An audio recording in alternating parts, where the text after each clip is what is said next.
and welcome to the June 15th, 2020 City Council meeting. Thank you for joining us in this remote meeting format we're using in response to Governor Brown's Stay Home, Save Lives order. This format enables City Council to meet, hear from the community, and take care of business while keeping its members, staff, and the public safe. Anyone wishing to access the meeting can do so by watching the live stream available on our website, the broadcast on Comcast Channel 21, or by following the access instructions listed for this meeting on the public webcasts and meeting materials webpage. If you join the meeting via computer, device, or phone, your microphone, webcam, and phone are automatically muted when you enter the meeting as an attendee. There are 5 public hearings on tonight's agenda. For those wishing to testify at one of these public hearings, please wait to raise your virtual hand until I announce that it is time to do so in my introductory remarks for each public hearing. Requests will be accepted until the first person to testify begins speaking. The meeting moderator will unraise or disallow any requests to speak that are made after the deadline. When the hearing begins, our meeting moderator will announce 2 speakers' names at a time. When it is your turn, the moderator will announce your name and unmute your microphone. You will have 3 minutes to speak. If there is testimony you are not able to provide or wish to get to us in a different manner, please feel free to contact any one of us individually or together via email or voicemail. And so now, public hearing number 1. An ordinance concerning shared micromobility devices, amending section 3.005 of the Eugene Code 1971, adding sections 3.50, 3.570, 3.572, and 3.574 to that code, and authorizing a pilot program. Those wishing to speak during this public hearing should now raise your virtual hand to join the speaker's queue in one of 2 ways. For those viewing the meeting on a computer, laptop, or other device, click once on the blue hand icon. For those listening to the meeting on a phone, press *9. City Manager, would you please introduce the topic? Sure, thank you. The first 2 public hearings really are both on micromobility and shared mobility services. So this first one does a change to the city code, updates the city code in basically 3 areas. The first is that it will require entities that wish to offer shared micromobility services or devices for public use in Eugene that they get a license from the city. The second is that it authorizes the city manager to issue that license. And the third is to authorize the city manager to adopt administrative rules and fees pursuant to such a program. As a reminder, a shared electric micromobility pilot program using electric scooters presents an opportunity to bring this new form of shared mobility to Eugene to help achieve our goals around active transportation and climate recovery in a way that's also safe and equitable for our community. Okay, thank you. At the beginning of your testimony, let me just ask, moderator, do we have people signed up? Yes, we do. Okay. All right. At the beginning of your testimony, please state your name clearly and for Eugene residents, your ward if known. You will have 3 minutes to comment. If you are watching the meeting, the timer should be visible. A yellow light will come on when you have 15 seconds to complete your comments. The red light and beep indicate the end of the 3 minutes. I now open the public hearing. Our first speaker is Tiffany Edwards, followed by Andrew Martin.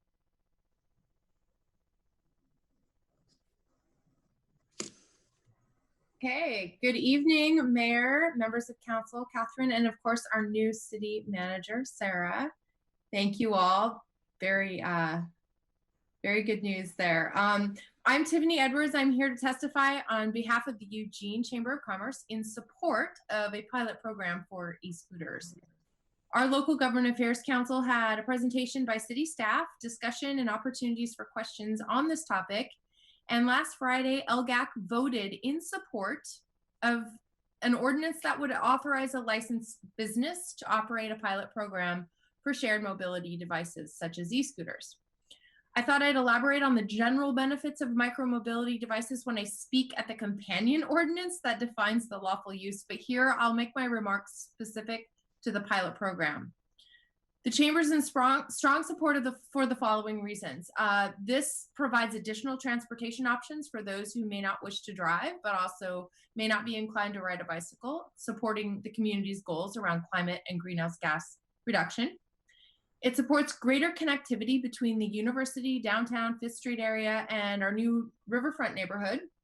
This will be especially beneficial to folks who live and work in the city's core, as well as visitors to the area. It would allow for private business to operate within the provisions of the ordinance, providing a new business opportunity. And it would come at little to no cost to the city, since the fees associated with licensing and operating the program would cover any staff or administrative time. It also wouldn't leave the city having to take over the service in the event that the licensed provider were to change ownership or sell the company. They would simply have the authority to license another business entity. Lastly, LGAC was really supportive of council taking action, of providing some bold leadership and saying yes to trying something in the form of a pilot to allow the community to try something on and work to improve it, or decide whether or not it had long-term feasibility. We support this and would like to see more of this. We're going to learn a lot more from something if we try it and it doesn't work out than if we never try it at all. I did also just want to share a few items of concern that we'd like to see addressed. First, we need to know what success looks like and what failure looks like. So we're asking for some metrics to be established. We felt it would be important to measure and adjust as needed as we go, so that if problems do arise, we can correct them in order to ensure a successful pilot. And the chamber would be happy to participate to further refine those. We have the ability to communicate to a broad business community and collect data or feedback. So please, we ask to be included in whatever process is established to track that performance. Then lastly, we'd love to see the city take this opportunity to create a framework to regulate the use of these devices as best they can to ensure safety and success of this pilot. We don't want to see scooters in the river or abandoned on the bike paths, or businesses being liable for someone tripping over something illegally parked, or theft or vandalism that comes near impossible to police. So we do support whatever can be done to eliminate.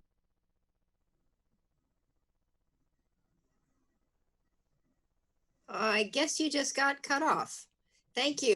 I apologize. That was not intentional if I did that. Sorry. Sorry, Tiffany. That was a good testimony. We missed the last 2 seconds, but all right. Thank you. I guess, Jessica, we're ready for the next one. Very good. Our next speaker is Andrew Martin, followed by Claire Roth.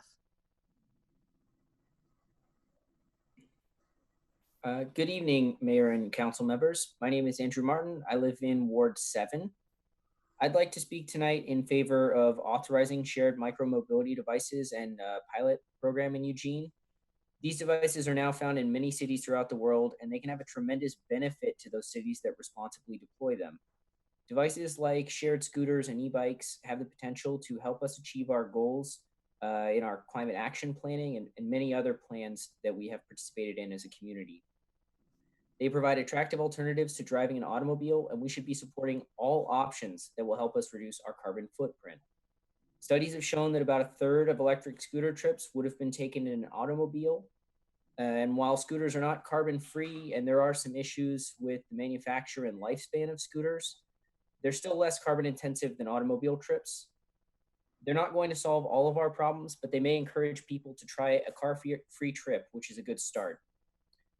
And I like the way that the city is setting up a pilot program, because not all micromobility deployments have been successful. I'm sure we've all seen the terrible pictures of, like Tiffany said, scooters in the river and cluttering the sidewalk, people in wheelchairs and other mobility devices unable to use the sidewalks that we work hard to provide and struggle to keep up with maintenance on.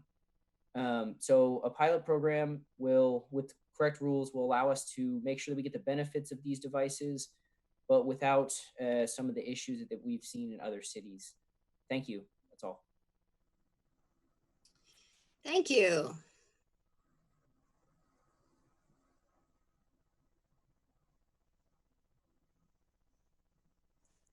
Jessica, do we have anybody else in the queue? Yes, our next speaker is Claire Roth, followed by Steve Piercy.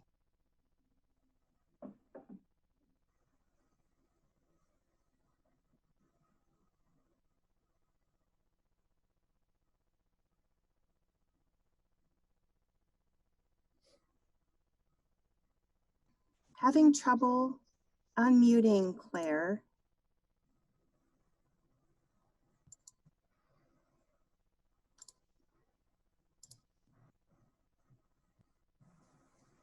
Let's go ahead and move to Steve Piercy, and we'll keep working on Claire's issue.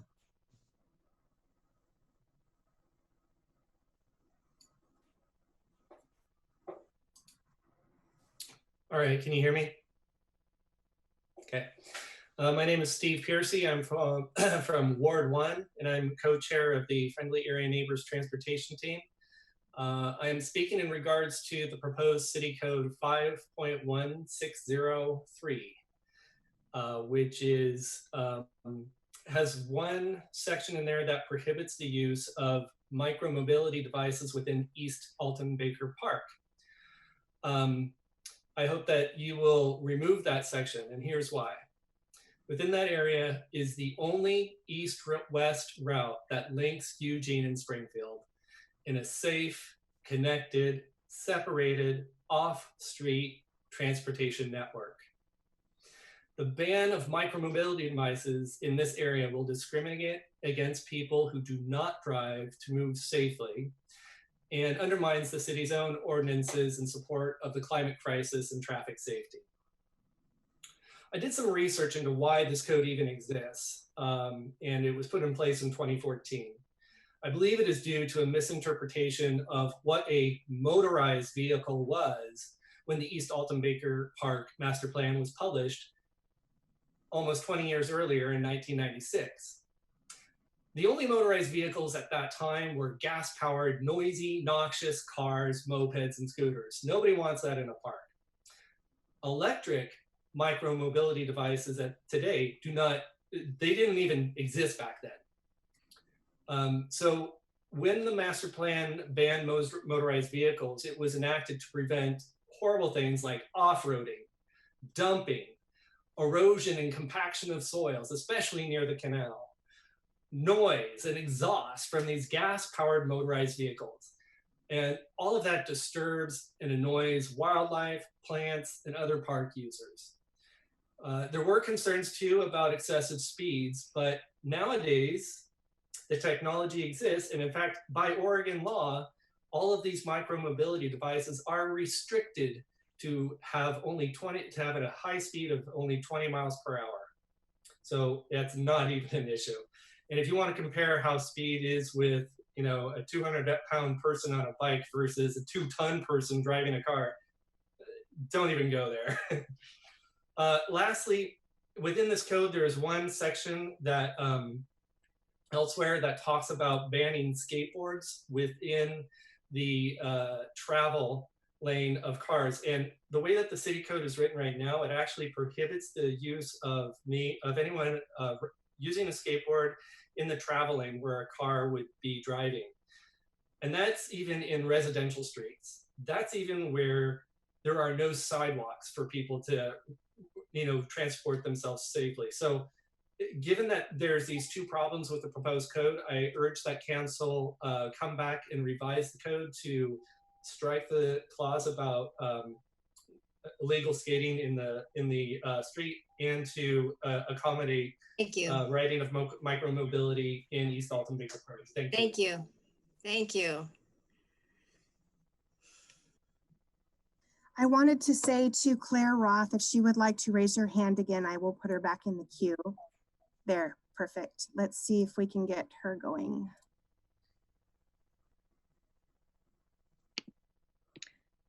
Hello, can you hear me now?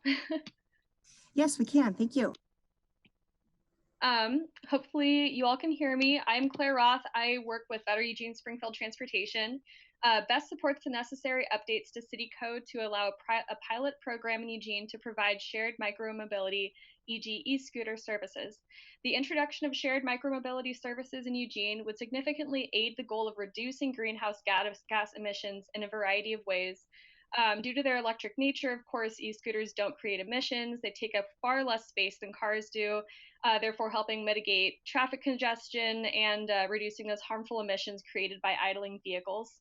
They also encourage an actually entirely new group of users who would usually drive the very short distance to some of the places they're trying to get to and they may instead be persuaded to use an e-scooter.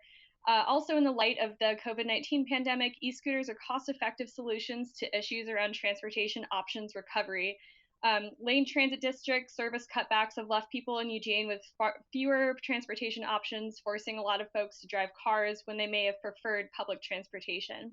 Additionally, this micromobility option would provide citywide coverage, fill gaps in our transportation system, and offer a great way to keep one's distance from other people while getting where you need to go. Thank you. Thank you.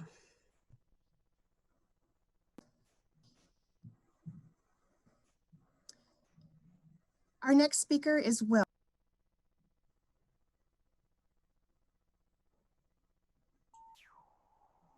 Hello, can you hear me? Yes, we can. Yeah, I wanted to speak in regards to the short-term rental registration, or the regulations that are proposed. And I just want to mention that I have no problem with registering short-term rentals. Will, Yes. Will, I'm sorry, that is a later public hearing. This is a public hearing on micromobility. So I'm sorry, you'll have to step back and get into the proper queue. Okay, I apologize, not used Yeah, to that's all right. That's mistake is on Okay. our end, I think. Okay, thank you. Jessica, do we have anyone else?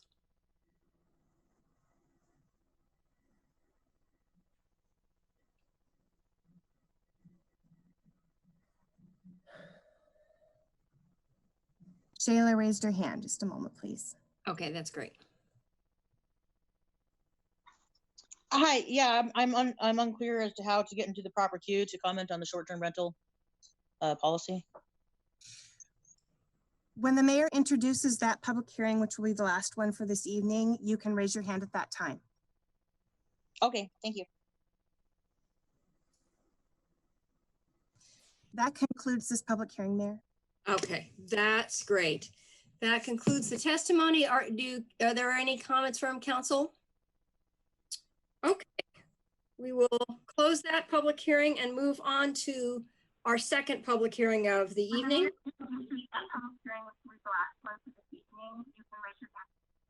Okay, an ordinance concerning the use of micromobility devices and amending sections 5.010 and 5.160 of the Eugene Code 1971.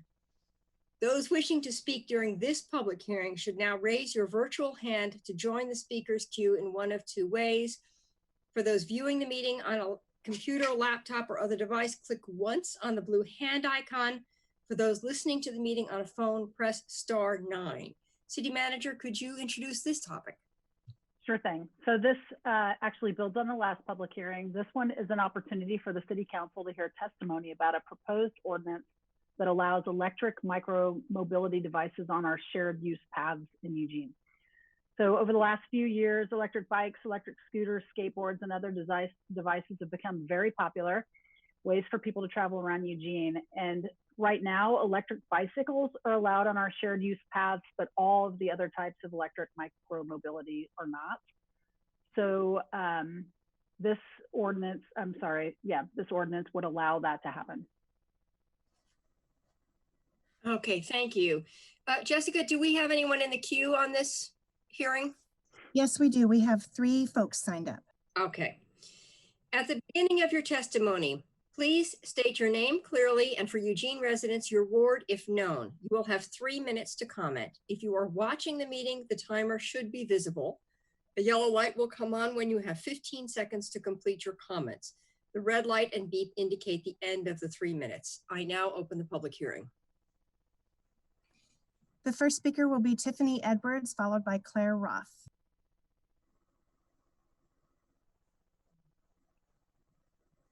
Okay. Good evening, Mayor and Council. Again, I'm Tiffany Edwards, here to register testimony on behalf of the Eugene Chamber of Commerce. And this is in regards to the legal use of micromobility devices on shared use paths. Last Friday, the Eugene Chamber's Local Government Affairs Council voted unanimously in support of this ordinance to refine the lawful use of micromobility devices. And I thought I'd share just a few points that were made This obviously provides additional transportation options for those who may not wish to drive. Also helps support the community's goals around climate and greenhouse gas reduction. Scooters are known to be a good way to encourage transit use for those who may not be within walkable distance to a bus stop. The use of e-scooters is also safe during the COVID at a time where ride-sharing services, carpooling, and transit has been severely impacted. We supported having clarification as to where these devices can and cannot ride, citing that currently e-scooters and e-skateboards are often seen moving from the streets to bike lanes depending on surrounding traffic. And so this ordinance would provide clarity for drivers, cyclists, and micromobility users alike. We supported the additional safety provided from allowing these devices to separate from vehicular traffic and to use pathways such as areas of the river path. They supported having these devices share the bike lanes and pathways of bicycles due to the required low speed of travel. And ultimately, this ordinance encourages the use of e-scooters and other personal motorized transportation devices, helping reduce vehicular traffic, easing demand on parking, and promoting accessibility to businesses and more walkability in these destination areas, such as downtown, Fifth Street, University, and our new Riverfront neighborhood. A few concerns that I briefly want to share as you work to refine the rules of this ordinance. Knowing and following the rules of the road is critical for safety, so we ask that council do whatever is within their purview to ensure that the rules are understood and followed, and if not, that there are consequences administered. There are currently different laws between cyclists and motorized devices, such as helmets or rolling stops, that we would like to see adequately addressed. And then the other concern raised was around how they would need to be parked. So we asked for some thoughtful consideration so they can park safely, but not necessarily have to occupy spots designated for vehicles or bike racks. We'd really appreciate council's support to pass this ordinance and allow for thoughtful provisions to address some of these ancillary concerns. And we'd also be happy to participate in any conversations seeking input from businesses who may be impacted by increased use of e-scooters or other micromobility devices. Thank you. Thank you.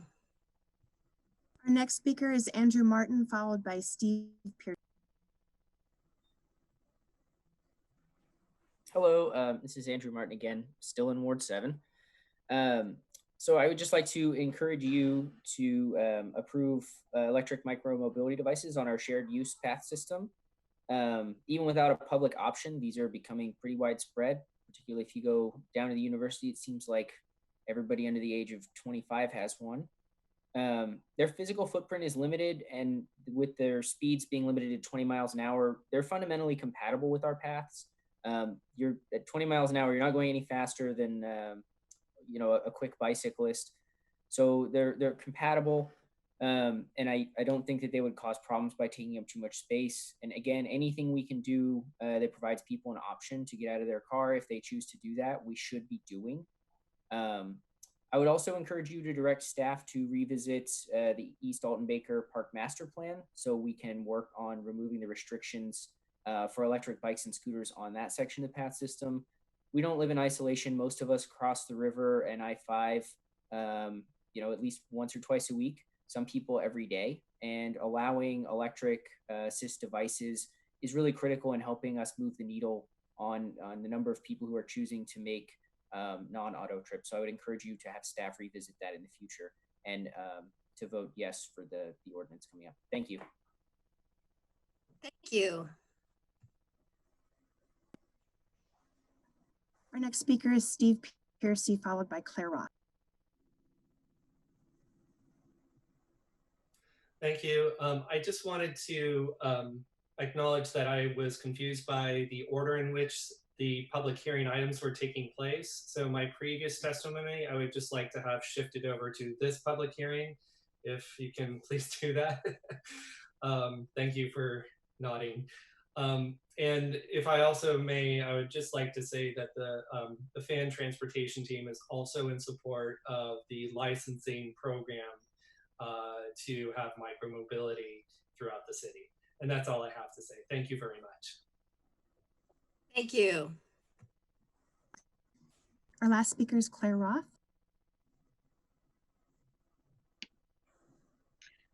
Hi, Claire again with Better Eugene Springfield Transportation. BEST supports the necessary updates to City Code to allow micromobility on shared use paths, but BEST recommends that proposed City Code 5.160 in parentheses 3 be amended to allow the use of micromobility devices within Alton Baker Park. This is the only east-west route linking Eugene and Springfield in a safe, connected, separated, off-street transportation network, ensuring that micromobility scooters, including e-scooters, skateboarders, e-assist bikes, rollerblades, and so on, are able to access this connection. That's a step in the right direction for connectivity and in supporting those who wish to utilize our beautiful shared use paths. Indeed, the East Alton Baker Park Plan, adopted in 1996 when Ruth Baskin was mayor, includes an access and circulation goal. East Alton Baker Park will link the Eugene and Springfield communities and the areas north and south of the Willamette River by providing safe, efficient, and accessible corridors for non-motorized transportation. At the time, motorized transportation referred to cars, trucks, and other heavy and fast gasoline-powered vehicles. Moreover, BEST supports all forms of low-speed transportation options, whether human-powered, electric-assisted, or electric-powered, as advancing city goals to reduce the use of larger motor vehicles. We urge the City of Eugene to review existing codes and to ensure that such cleaner forms of transportation are legal to the greatest extent possible. Thank you. Thank you. Jessica, do we have any more testifying on this hearing? No. All right, thank you. Are there any comments from council on anything you've heard in the hearing? Councilor? Yeah, just to clarify, this ordinance would allow micro mobility devices on shared use paths outside of Alton Baker Park, but not inside Alton Baker Park? Correct. Not inside of the Willamette portion of Alton Baker Park. Okay, so to allow it in Willamette, then we'd have to amend this. Would that require another public hearing if we decide to do that? Catherine, can you jump in on that? As I want to make sure I'm clear on what we would need to do. I think it also requires an amendment to the East Alton Baker plan. And I see Emily popped up. Hello. Then I kick it to her. That's right. Can you hear me? Yes. All right. The provision, the carve out that's always been in the code related to motorized devices would extend to these, and it's there because of a provision in the park plan. So you would need to amend the park plan in order to revise this ordinance. So if you want to act quickly, you'll adopt this and direct us to do that as a secondary measure, if that's what you'd like to do. Or you could put the whole thing aside until we've brought back that process, which would be another public hearing.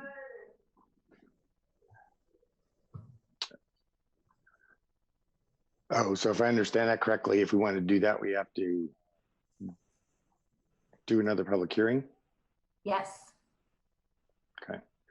And does the Alton Baker Park plan allow electric bicycles? It refers to I'm going from recollection at the moment because it's not in front of me, but it refers to, I think, motorized, non-motorized. And so many of the electric devices actually have a motor, just happen to be electric motors. And so I think it is a matter of it being prepared at a time when we didn't anticipate this kind of transportation. That's correct. And the carve out regarding the East Alton Baker plan is currently in the code for electric bicycles. And so it's carrying it forward to the greater electric mobility. The carve out prohibits electric bikes. Right. Yeah. Okay. So if we want to do that, we have to do it in a separate thing, separate action. Okay. Yeah. Thank you. Okay. Any other counselors needing to make a comment? Counselor Siret. Thanks. So I just wanted to clarify, Emily was saying if we wanted to take out the limitation on the micro mobility devices being allowed to go into East Alton Baker. We have to have a public hearing on changing the park plan, but I didn't necessarily hear that we would have to have another public hearing on this same ordinance tonight. Is that correct? That's right. You could move forward with the ordinance tonight and acknowledge that it doesn't do everything you'd like it to do, and direct staff to come back with a secondary ordinance that would take care of the park plan and then amend these provisions to enable the transportation devices in that park as well.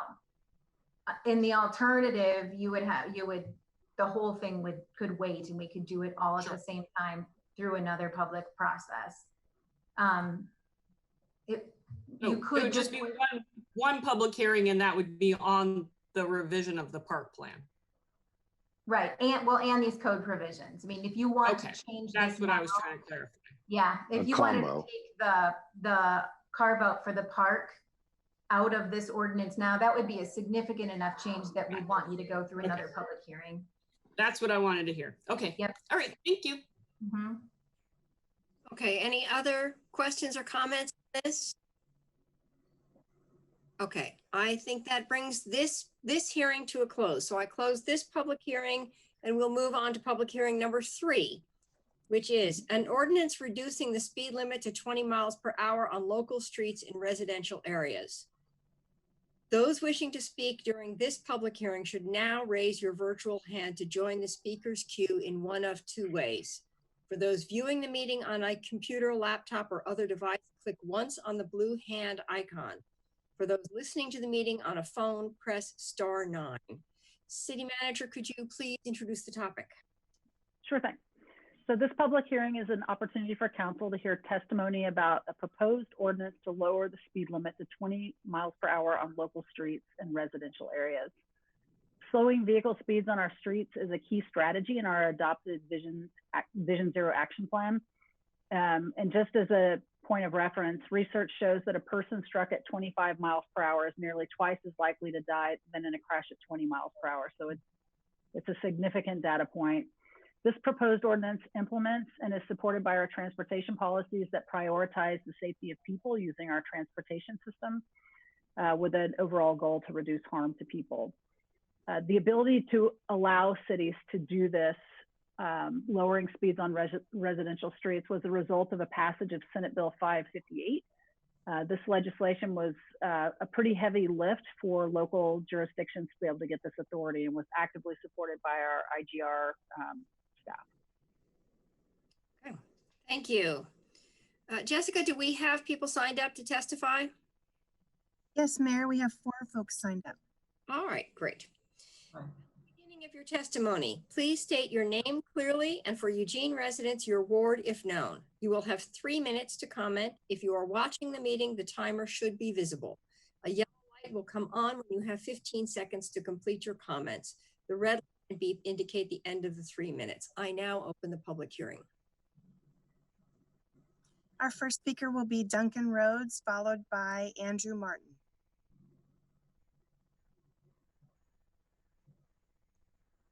Yes, I'm Duncan Rhodes, and I believe I am in Ward 1. I just recently moved, and I'm at 871 West 8th Avenue. I used to be in Southeast. And I am greatly in favor of lowering residential speed limits to 20 miles an hour. My only complaint is that my Prius does not have cruise control that will cut in that slow. I think this would be a great idea, and I would urge you strongly to adopt it. Thank you. Bye. Thank you. Our next speaker is Andrew Martin, followed by Claire Roth. Hi, Mayor and Council. Andrew Martin again, Ward 7. Spoke on the earlier topics, but I think this is really the most important topic on your agenda this evening. And I want to encourage you to support lowering speed limits on residential streets. We as a city have committed to Vision Zero, the idea that nobody should die or suffer serious injuries on our transportation system. And we know that lowering speed limits is the single most effective way to do that. People are going to make mistakes, and we should be building a transportation system that really takes that into account. Lowering speed limits lowers fatalities and injuries. As the city manager said, if you are hit by a car going, I think 30 miles an hour, you're twice as likely to die and I assume also be seriously injured than a car going 20 miles an hour. The benefit to drivers is pretty minimal. By going 5 miles an hour faster, they maybe would save a minute or two at best if they're doing that on our local streets. But the drawbacks to the community are immense. There have already been several bicycle and pedestrian fatalities in Eugene this year, and loss of life on the transportation system. It's not necessary, and we have a choice that we can make here, and that choice, I think, is to vote yes on this and reduce injuries and fatalities on our transportation system. I'd also like to recognize the great work our Public Works Department has been doing to install infrastructure that achieves these goals and alerts drivers they should be driving slowly. Things like chicanes, speed cushions, and other engineering techniques that physically signal the traffic should be going slower. They're doing a great job with that, and I would encourage the council to continue funding those programs and find ways to increase funding if possible. Lowering the speed limit is great, but we know that people don't always follow the rules. And one of the biggest problems in transportation is funding. So please continue to fund those and support this ordinance. Thank you. Thank you. Our next speaker is Claire Roth, followed by Steve Piercy. Hi, this is Claire again with Better Eugene Springfield Transportation, and I live in Ward 7. Didn't mention that earlier. Best supports the proposed ordinance to lower the speed limit to 20 miles per hour on local streets and residential areas. In line with the city's Vision Zero goal and plans, lowering the speed limit on our street is a direct decision to protect the well-being of community members who move through the public space, including children, bicyclists, older adults, people using wheelchairs, parents with young children, and the list goes on and on. Lowering the speed limit is the easiest and fastest way to save lives on our streets. From a business perspective, it also encourages more folks to take in their surroundings and notice things like shop signs that they may have not seen while traveling at a faster speed. Eugene has a way of charming visitors into stopping and exploring around, and the lower speed limit lends itself to this image. To quote Ferris Bueller, life moves pretty fast. If you don't stop and look around once in a while, you can miss it. Thank you. Thank you. Our next speaker is Steve Piercy, followed by Dwight Elder. Hello again, Steve Piercy, Ward 1, from the Friendly Area Neighbors Transportation Team. The transportation team supports the adoption of the ordinance as written. We are especially grateful that city staff have worked tirelessly at the state level to allow this ordinance to even be proposed. So thank you for that. Reducing speeds will reduce the number of fatalities and serious injuries for all road users within the city of Eugene. This ordinance will advance the city's Vision Zero action plan goals. And for those reasons alone, we ask that you please approve this ordinance. Thank you. Thank you. And the final speaker for this public hearing is Dwight Elder.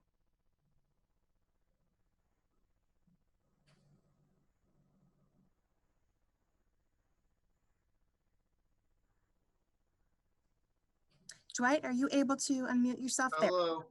Hello, this is Dwight Elder, Ward 2. Hello? Yes, we can hear you. All right. So I oppose lowering the speed limit, mainly because it's spending money in the wrong direction. Mainly, I'm a business owner here. I already think things go too slow. During COVID, things, even went slower and there was zero traffic. I want to see real data on how many people died and why you're changing or spending money on it. Put the micro transportation devices up and down the Amazon and trails like that, and allow people that run business around here to get things done without it all congested at a slower speed. Thank you for your time. Thank you. Are there questions or comments from council? Counselor Syret. So this is purely a point of personal privilege. I just have to appreciate Claire Roth because not only is she in my ward and she works for Best and she spells her name exactly like mine, and then she goes and quotes Ferris Bueller. So just wanted to acknowledge all those wonderful things. Great. Thank you. Any other any other comments? All right, that closes that public hearing. And so Jessica, just a moment, I have a note from Heather Henderson that she's trying to access this work session. I don't know if we have, anyway, she'll have to her. I'm sorry, Mary, can you tell me the name again? Heather Henderson has sent me an email saying she's trying to access, but I don't know which hearing. So I would just encourage her to keep trying. If she can't get on via laptop, call in on numbers. I'll send her a note. Okay. All right. Public hearing number 4, an ordinance concerning state traffic laws amending section 5.005 of the Eugene Code 1971 and providing an immediate effective date. Those wishing to speak during this public hearing should now raise your virtual hand to join the speaker's queue in one of 2 ways. For those viewing the meeting on a computer, laptop, or other device, click once on the blue hand icon. For those listening to the meeting on a phone, press *9. City Manager, would you please introduce the topic? Sure, thank you, Mayor. So the Oregon Vehicle Code is actually incorporated by reference into Eugene City Code.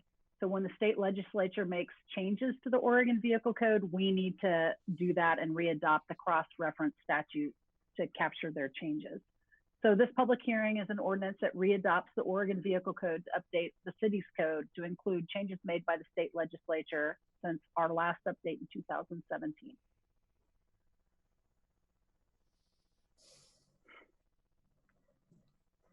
Thank you. Jessica, do we have people signed up to testify? Yes, we do, Mayor. Okay.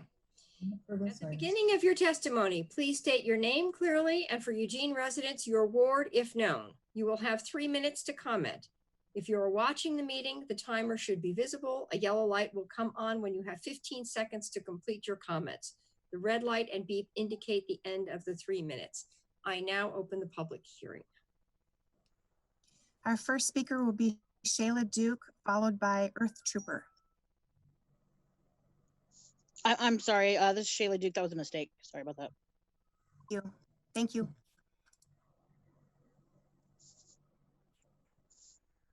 Our speaker is Earth Trooper. Hello, this is Michael Gannon. I'm assuming that you're hearing me. Yes. And I want to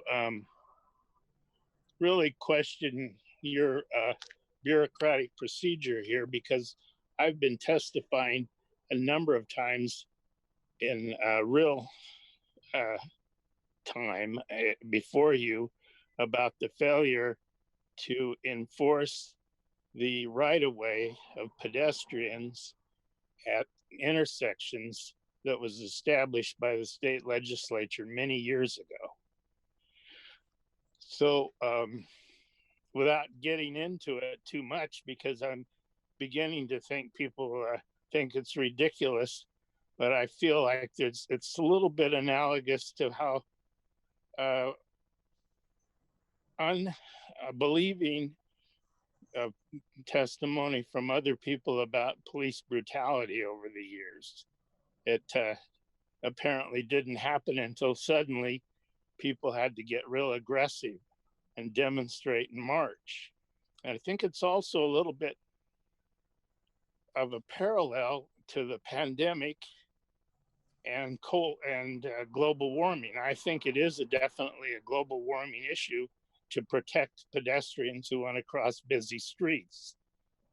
And because it would slow down the traffic as you proposed in residential neighborhoods. And on busy streets, if people want to cross, they should follow the law and slow down and stop if somebody is actually crossing. I've made 2 complaints to the city auditor about policemen failing to do that when I was trying to cross the street, and they drove by and as if I needed to get out of their way, and they were not paying attention. And the first time I reported this to you, the response was that the officer was contacted and he said he didn't see anybody. The second time, the officer didn't remember whether he saw anybody or not. It's as if I was standing out there as some kind of school project to write the numbers of their vehicles down when they passed by the crosswalk that I was waiting to go across. It was sort of ridiculous. I also want to give some serious props to Councilwoman Jennifer, because she did an impressive maneuver at the police commission, which I followed virtually in the last meeting. There was a smooth effort to postpone any action and to let us march into the canyons of the Byzantine canyons of no responsibility, and she didn't let that happen. She rallied support and got some action from the commission. I'd like to see that same thing happen with the council dealing with pedestrians wanting to cross busy streets on corners that don't have crosswalks or lights. Thank you.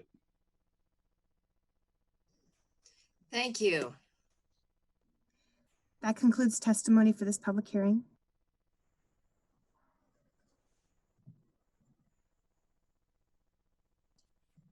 Are there any comments from council on anything you've heard? Councilor Saret. Thank you, Mayor. Yeah, so I think everyone remembers Mr. Gannon coming to speak to us about pedestrian safety in the past. And I just want to ask the city manager, since, you know, our chief of police has been working really hard lately, and he might not be watching this public hearing tonight. You know, I do think, I know we now have a traffic enforcement team back up and running for the first time in many, many years. And I would hope that you might relay to the chief that, you know, pedestrian safety is an important part of our Vision Zero goals. It's kind of one of the most important parts. And while it's challenging to, you know, use our traffic police to enforce against everyone in the city around pedestrian safety, you know, doing some outreach and education where possible, I think, you know, we need to start looking at that. And I asked the same thing of Rob Ennerfeld, who I know is listening, in terms of education that we can do as a city around those things for our drivers. Thanks. Yeah, thank you. Thank you. Councilor Taylor.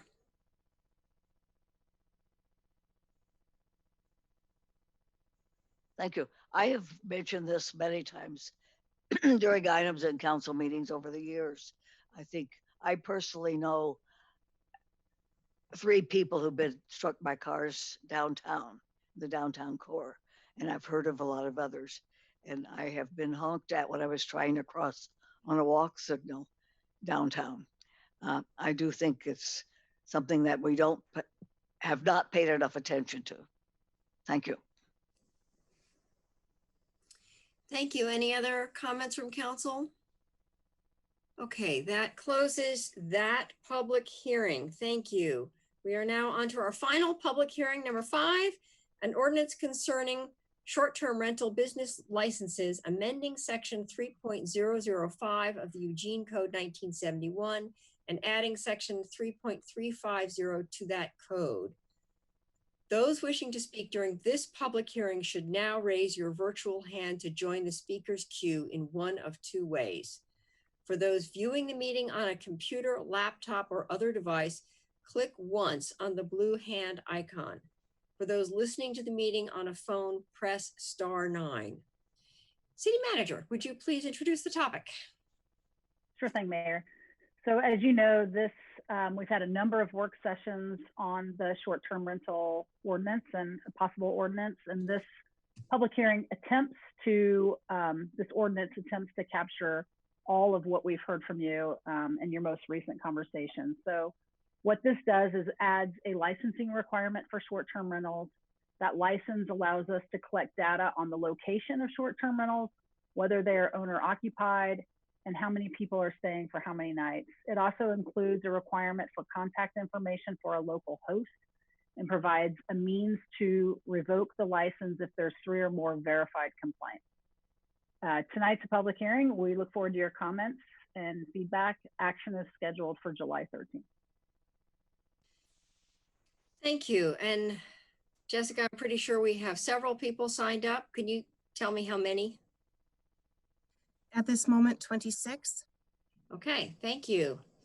All right, at the beginning of your testimony, please state your name clearly and for Eugene residents, your ward if known.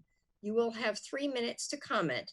If you are watching the meeting, the timer should be visible. A yellow light will come on when you have 15 seconds to complete your comments. The red light and beep indicate the end of the 3 minutes. I now open the public hearing. Our first speaker is Tiffany Edwards, followed by Stephanie McLaughlin. Wow, I'm quick on the draw tonight. Okay, good evening, Mayor and Council. Tiffany Edwards of Ward 5, and I'd like to weigh in on behalf of the Eugene Chamber of Commerce in regards to a proposed ordinance that would establish a short-term rental licensure to operate within the city. LGAC has had several discussions on this topic, and 2 of its members sat on the Short-Term Rentals Advisory Committee. 4 of the 7 members of Better Housing Together, including myself, sit on LGAC. And as you know, we're strong proponents of affordable, diverse, and available housing for our residents. But after much deliberation on this topic, the group determined that they did not support a requirement for a license for short-term rentals. But they were supportive of some sort of mechanism that would allow for data collection to provide a stronger baseline of information to determine if and when further action were needed. We don't yet understand the problem that we're trying to solve and believe a simple registry for now is the best course of action. With the onset of the COVID pandemic, we just aren't seeing the urgency to enact a law that supersedes the need to take our time and do it right. As mentioned at recent council forums, the city doesn't currently require city-issued licenses other than for a very small number of specialized services. It also would seem that so many of the complaints generated by neighbors and others related to the short-term rentals are either already regulated by other laws, such as noise, parking, or occupancy, or shouldn't be required at all, such as being entitled to know all of your neighbors or how they conduct themselves. So in short, the chamber would support a registry that would allow for some data collection with a very minimal fee for administration and something that would be very easy for the user. This would also provide a way to contact the owner if necessary and help us to better understand how and where these units are being put to use in our community, who owns them, and exactly what problem we're looking to solve by regulating them. So we're asking that you please not enact a license, but rather a simple registry to serve a more productive purpose, given what little we know about STRs in Eugene. Thank you. Thank you.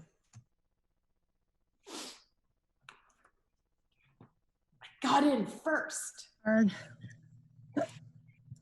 Our next speaker is Stephanie McLaughlin, followed by Patricia. Can you hear me? Yes, we can. Thank you. Stephanie McLaughlin, Ward 2. Thank you to Tiffany and for to the rest of you for the opportunity to speak this evening. I'm speaking to you as the neighbor of a responsible STR owner-operator and someone who fought her way back to home ownership, and if the fates cooperate, will also operate an STR following his and other examples of courteous hosts. I love Eugene and hope to attract visitors who respect my neighbors as much as I do, and I need this opportunity to keep a roof over my head. The third part of this ordinance is such a heavy-handed departure from the simple registration that council was asking for that we request you consider returning to the simple registration concept. The license revocation piece appears to have been written for those who live close to a troubled property. And since the city admits to generally having trouble addressing nuisance complaints, it feels punitive to add code that targets our industry specifically. It seems that code enforcement complaints are handled haphazardly and they're difficult to enforce to begin with. And since there is no appeals process, this section becomes a real liability for hosts who have neighbors staunchly opposed to the STR concept. We would like to better understand how nuisance complaints covered by existing ordinances are handled and why that process is failing here. Why did Eugene residents with valid, ongoing, and long-lasting complaints about their neighboring STR have to go above the heads of council members and city staff to get action here? Perhaps with a better existing code enforcement mechanism, responsible short-term rental operators would not be scrambling to help with an ordinance that addresses issues not specific to short-term rentals. I lived in 2 long-term rentals in Eugene in the past several years, and the handling of code compliance in regards to flaking exterior lead paint with a small child growing up in the adjacent unit, a leaking roof that made itself known during the first storm after moving in, and mold on the exterior wall that neighbors had said had been simply painted over before its recent sale. Once I mentioned it had seeped into the bathtub. Real habitability concerns was abysmal. Code compliance actually said the words, "You are welcome to file a written report, but nothing will come of it." This leads us to the conclusion that the city is neither staffed nor interested in enforcing existing code that affects a far greater number of people and properties. Why add workload when current responsibilities are not met? This is a time when we need to increase compassion for neighbors who struggle to make ends meet. We must all abide by our current laws and ordinances. While the city commits to monitoring complaints and how STRs fit in, this should be satisfactory to residents. In any case, responsible hosts are being asked to provide data to the city that not even hoteliers are required to provide. Number of guests and occupancy. Thank you for your time. Thank you. Our next speaker is Patricia, followed by Catherine.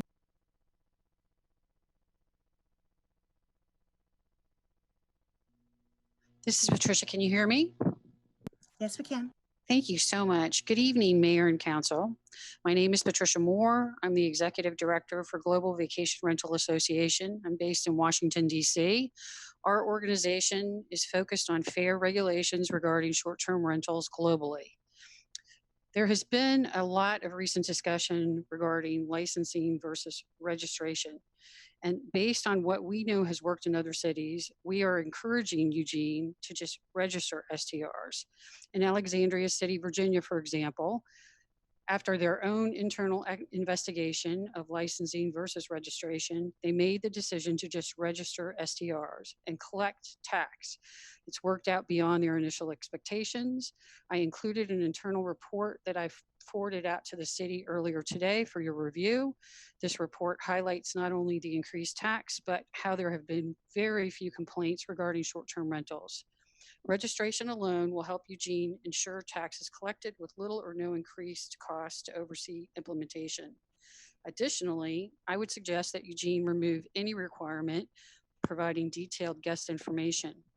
In January 2019, a U.S. district judge ruled in favor of Airbnb versus New York City, noting that the city had not cited any decision suggesting that the governmental appropriation of private business records on such a scale, unsupported by individual suspicion or any tailored justification, qualifies as a reasonable search and seizure, which would violate the Fourth Amendment search and seizure provisions. Additionally, their provision and their bill included some very similar writing to what Eugene is proposing today. DC's mayor also stated in legislation it would unlikely survive a legal challenge, and in Fairfax County, Virginia, the similar type of provisions were removed from their ordinance after this case came to light. Additionally, we also encourage the removal of all references to take away someone's ability to be able to actually operate a short-term rental. There has to be due process, and the current ordinance as it's written does not include any specific due process within it. Right now, with 1 out of 5 people in the United States out of work, many will need to be able to add to their own income stream or lose their homes. Now is not a good time to take away anyone's clear property rights to allow renting their home. I encourage Eugene to register STRs and collect TRT while utilizing your existing codes to create a win-win-win for your community. The city wins, reputable STR owners win, and reputable neighbors win. I want to thank you so much for your time tonight, and I look forward to working together with Eugene, and I'm available to answer any questions you might have. Thank you. Our next speaker is Catherine Dunn, followed by Chris Woodup.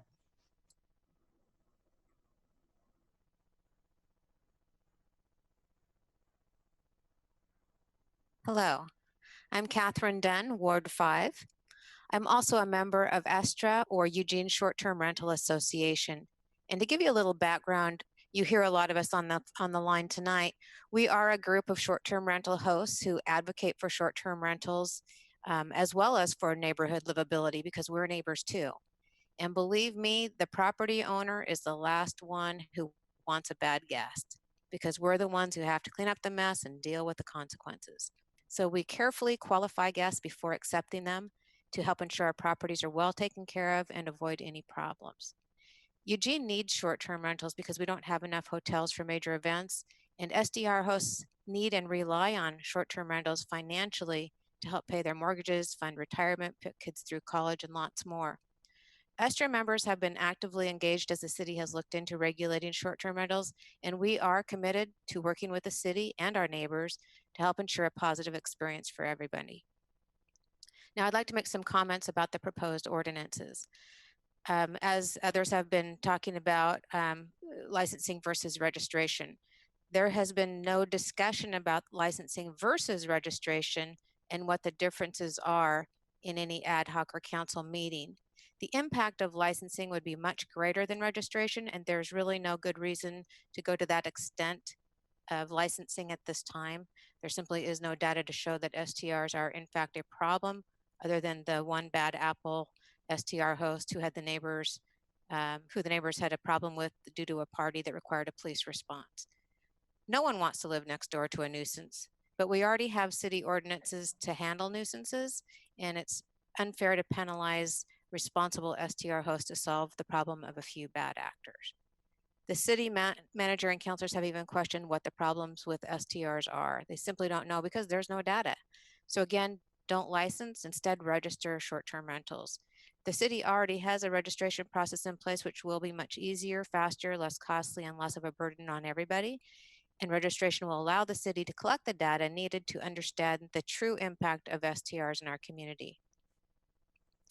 In section 1 of the ordinance, in the definition of a short-term rental, why would a short-term rental be considered a vacation dwelling and be excluded from complying with rental housing standards? It's common for non-owner occupied dwellings that operate as short-term rentals to also operate as long-term rentals. And there is no definition for vacation dwelling that I could find on the city website. So I just feel like this might be poor drafting with some unclear language here. Also, there are renters who are also STR hosts. They rent out, they rent a property and then they rent out a portion of their homes or an entire unit. Would this type of STR host be an owner or a transient lodging intermediary? It's, again, it's just poor drafting, unclear language. Thank That's you. all right. Thank you. Thank you. Our next speaker is Chris Woodup, followed by Mike Grid.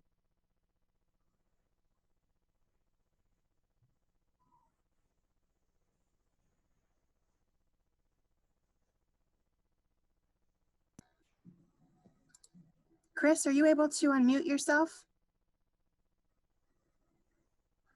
How's that? Great. Is that better? Sorry about that. My name's Chris Widdop. I'm a resident of Ward 1 in Eugene. I've owned and operated an STR for 4 years. Just to see what the past 4 years has been like with respect to noise complaints on my property, I contacted Eugene Police Department and learned that over 4 years and over 400 plus guests that I've hosted, there have been no complaints attributed to my property. I encourage some of the members of ESTRA to do the same. And this was also bore out that those properties didn't have any complaints registered with the Eugene Police Department for any type of violations. And I believe that this represents the wide margin of STRs in the city. I'm opposed to any type of licensing. When I read the draft, as written, it really disregards the ordinances that are already in place. And I feel like it unfairly targets STR owners and STR properties and singles them out. Furthermore, there's zero evidence that any of the anecdotal problems that are posited by a very, very few very vocal citizens can be directly tied to STRs as a whole. There's simply no data to support that. But as they say, the squeaky wheel gets the grease. So it seems like that's why we are in this situation right now. Really, far more issues. This comes from personal experiences as well as just bore out by the numbers, can be attributed to long-term rentals, parties, parking issues, just because long-term rentals make up the vast majority of rental properties in the city. STRs make up such a very small fraction of them. So I just wanted to put this out there from my personal experience and hope you'll take that into consideration. I really appreciate the city council and enjoy living in this city and enjoy being an ambassador and hosting visitors that come to this beautiful part of the country. Thank you so much for your time. Thank you. Our next speaker is Mike Gredson, followed by Jojo Jensen. Thank you, Eugene City Council. My name is Mike Gredson. I am a resident in Ward 4. I am a voter. I am a Marine Corps veteran. I am an owner of a long-term rental and a short-term rental. In both rentals, I try my very best to be the most responsible owner possible. My long-term rental residents love me, and my short-term rental, I have 6 years of only 5-star reviews. In reading through this proposed ordinance, I'm going to say it just really, first I concur with every speaker before me, and I'm going to say that it's really, gosh, overreaching, heavy-handed, and almost a little draconian. And I don't want to be the crusty old Marine, but you don't kill flies with grenades. I think, and as I sat through many meetings and been on the ad hoc committee and everything else, it's almost like we're trying to solve some problem that isn't there. And we have many ordinances that really, if there is a problem, it doesn't matter whether inside that structure is short-term, long-term, resident. If there's a problem, address the problem and take care of it. And we do have city ordinances for all of that. But, all I can say, I concur with all the other speakers, and they had very well written testimonials. I'm just going to say, I'm a responsible Eugene City resident. I love the community. I love presenting the community, both to my long-term rental and short-term rental guests. That's all I got. Let's do the right thing. Thank you. The next speaker is Jojo Jensen, followed by Valerie Harris.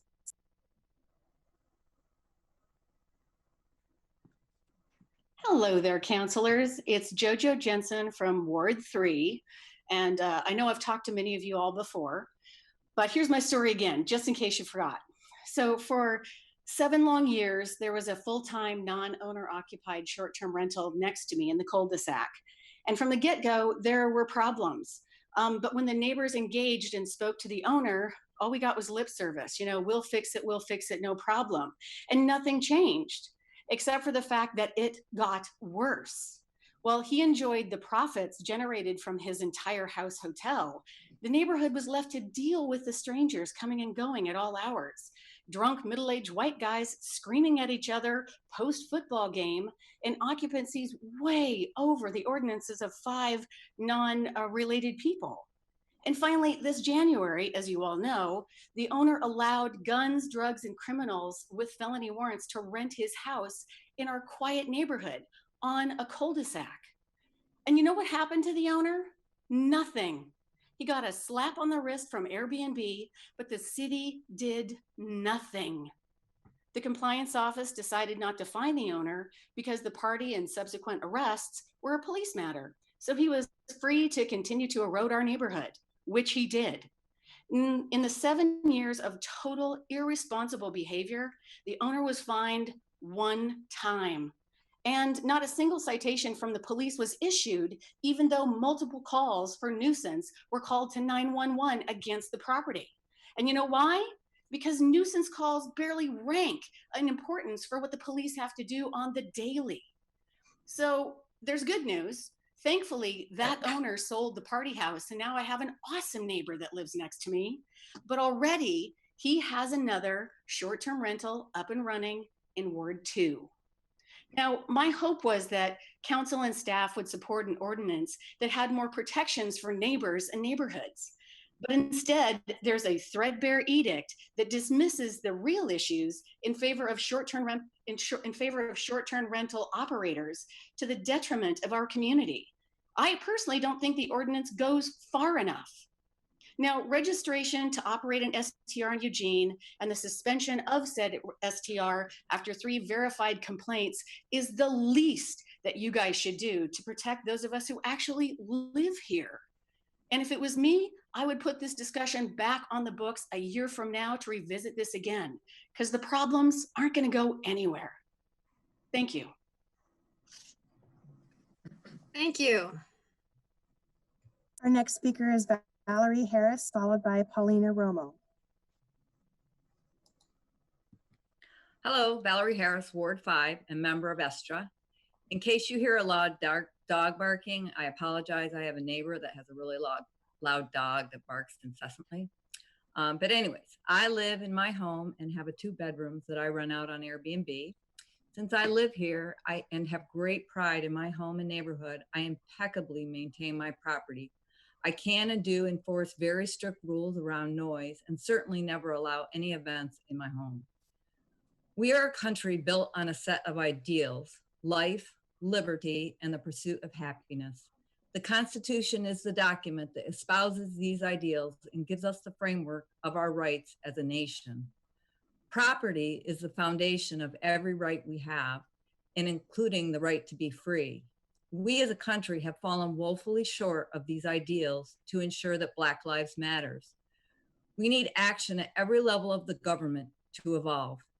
As a short-term rental host in an affluent white community, my all-white neighbors display the ugly truth whenever I have guests of color by coming over to my house and berating me and my guests, calling and texting me all hours about problems with my guests playing basketball, jogging, parking legally in front of my house, and the number of people in my house, and the type of cars even that they drive, being not the acceptable level like their BMWs and Mercedes.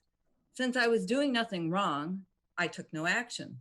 They then went to the city to complain, and as a result, the city code enforcement officer surveilled my home on Sunday, May 24th, and sent me a letter which stated, I had several cars parked in front of my house, which were, by the way, in the driveway, 2 short-term rental listings, which as far as I know is okay, and a key padlock on my house. Really?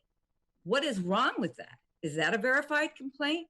If this regulation is going to turn into yet one more tool in the white man's toolbox to keep their privilege? As I have testified previously, there is no data to support that there are significant problems associated with short-term rentals in Eugene. If you believe short-term rentals are a significant problem, it is your duty to provide the supporting data. Considering this, I don't support registry or licensing at this time. I reluctantly support a registration process and subsequent analysis of associated complaints, or problems before implementing any new regulations. I know you're tired of talking about this, but making a decision by either guessing or using your gut, you are going to be lucky or wrong. Let's not run our city based on gut. Thank you for your time. Thank you.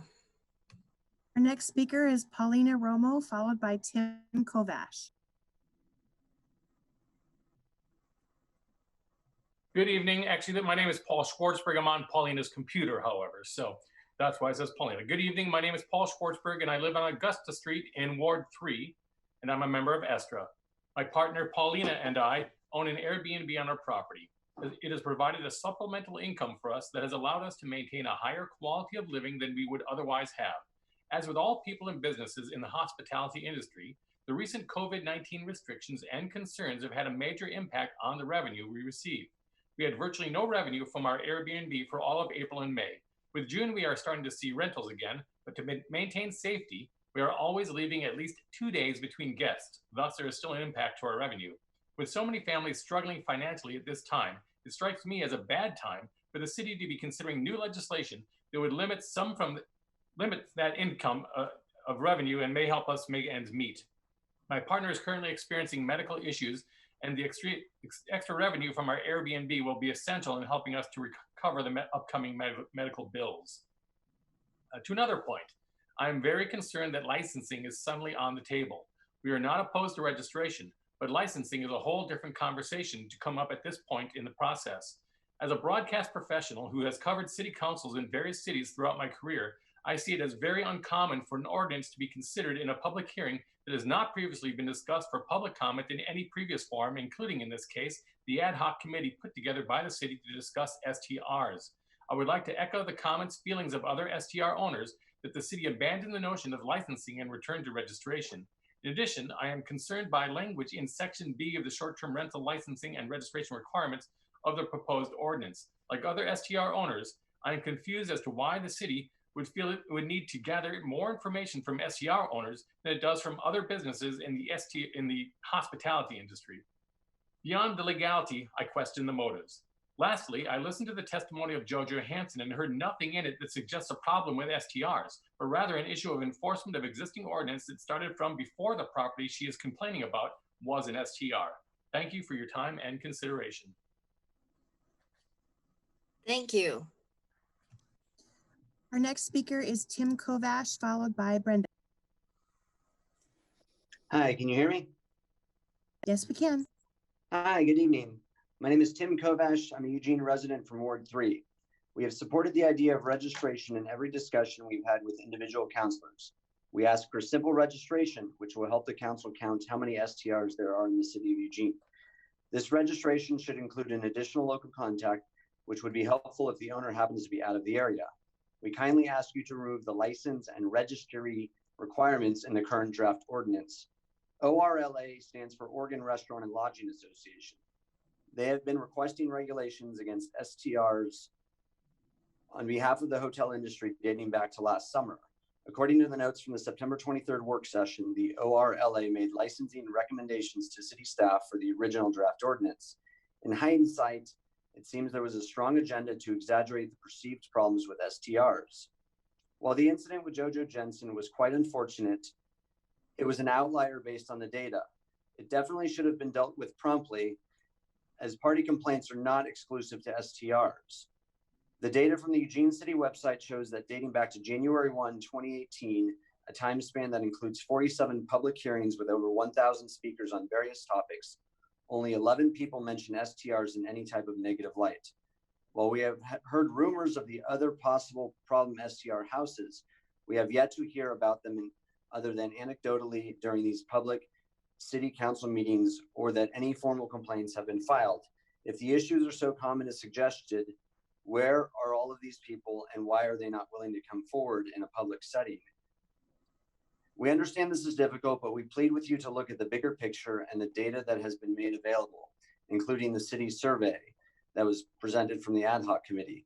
The excessive proposals of registry and license in the proposed ordinance create multiple unforeseen consequences.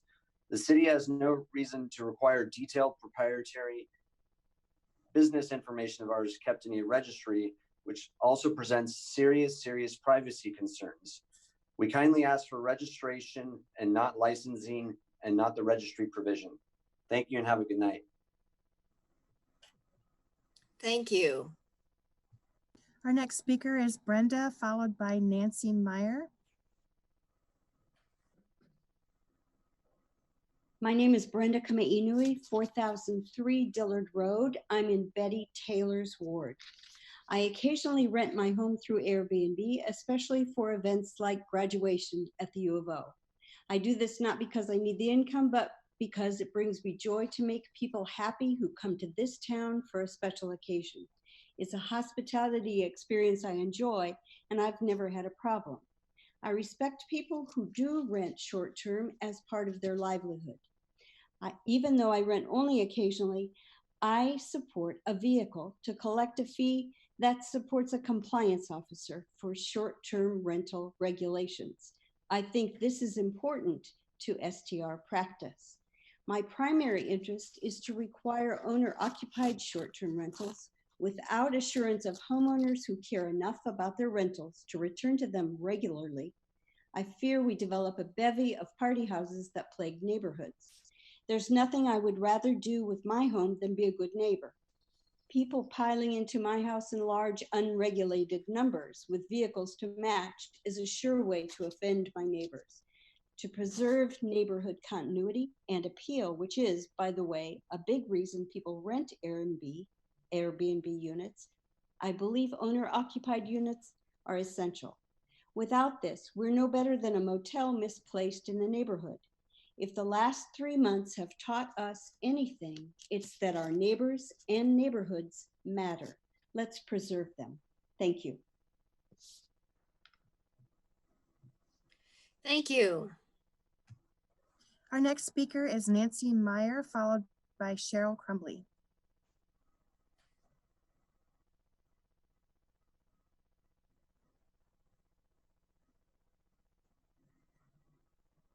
Unmute, sorry.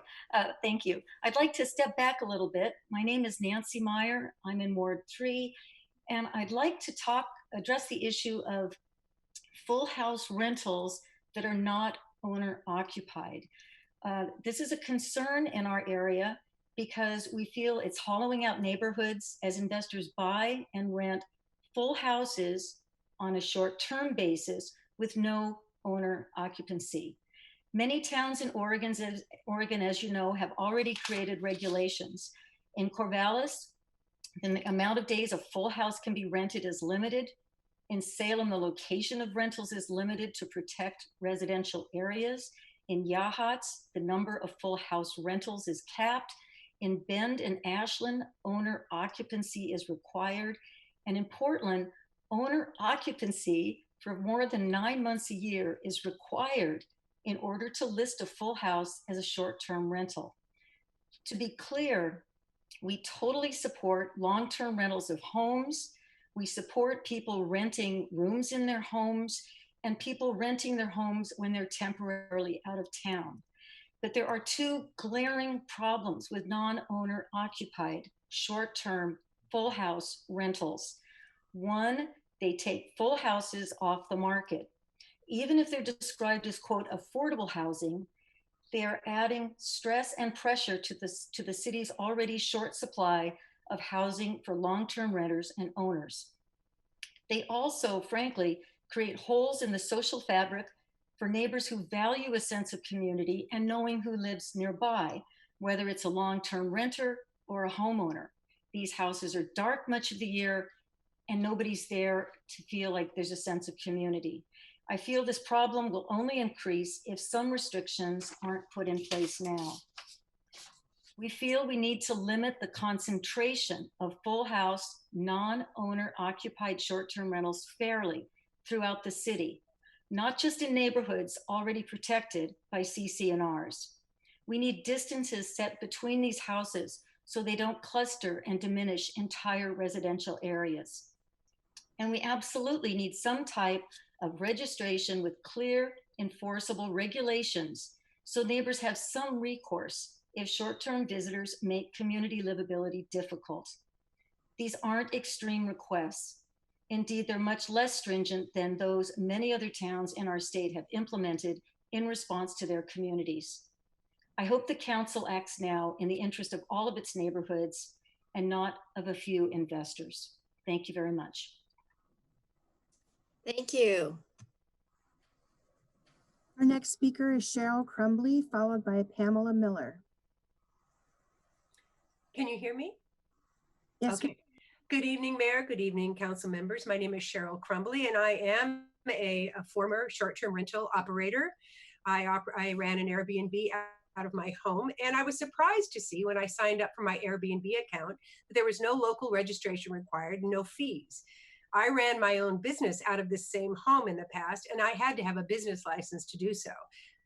I was wondering why I did not have to have the same for this business.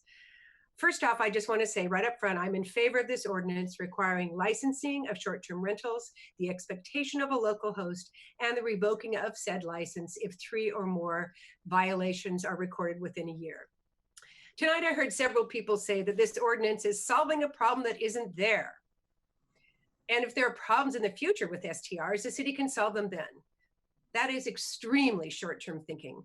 Solving problems in the middle of crisis is never effective. I think we're seeing that around us in this whole world right now, trying to solve problems that weren't there 6 months ago.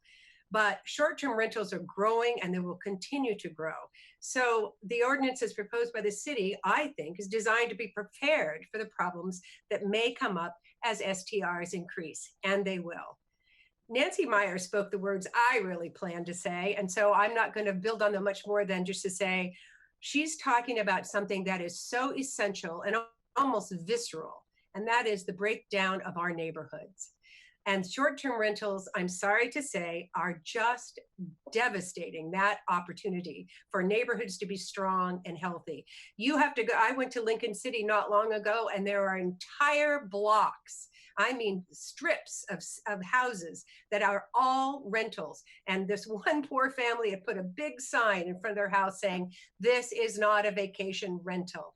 Now, I realize that's a coastal city. That's maybe not the right example, but what we're finding is STRs make people more money than long-term rentals, which takes me to the next issue, which is a lack of affordable housing in this community, which is a very dire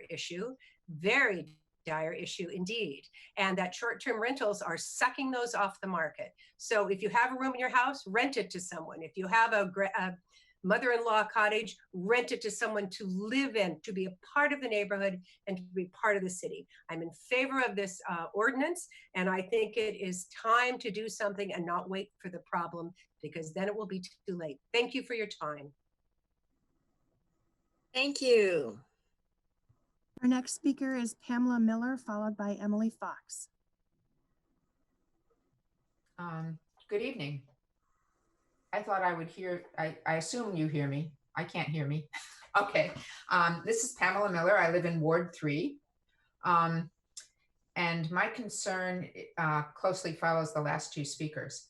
We have heard great concern for years now that demand for housing in Eugene is outpacing housing stock, not only for our lowest income residents, but for middle income wage earners as well. We have been assured that it is a crisis and that current residents must do their part to make room for additional residents in our neighborhoods.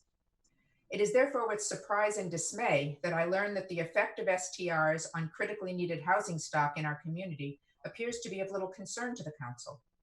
Rental of a room or apartment in a house occupied by an owner or renter, or rental of a whole home while the owner or renter is on vacation or during major events in town poses no problem.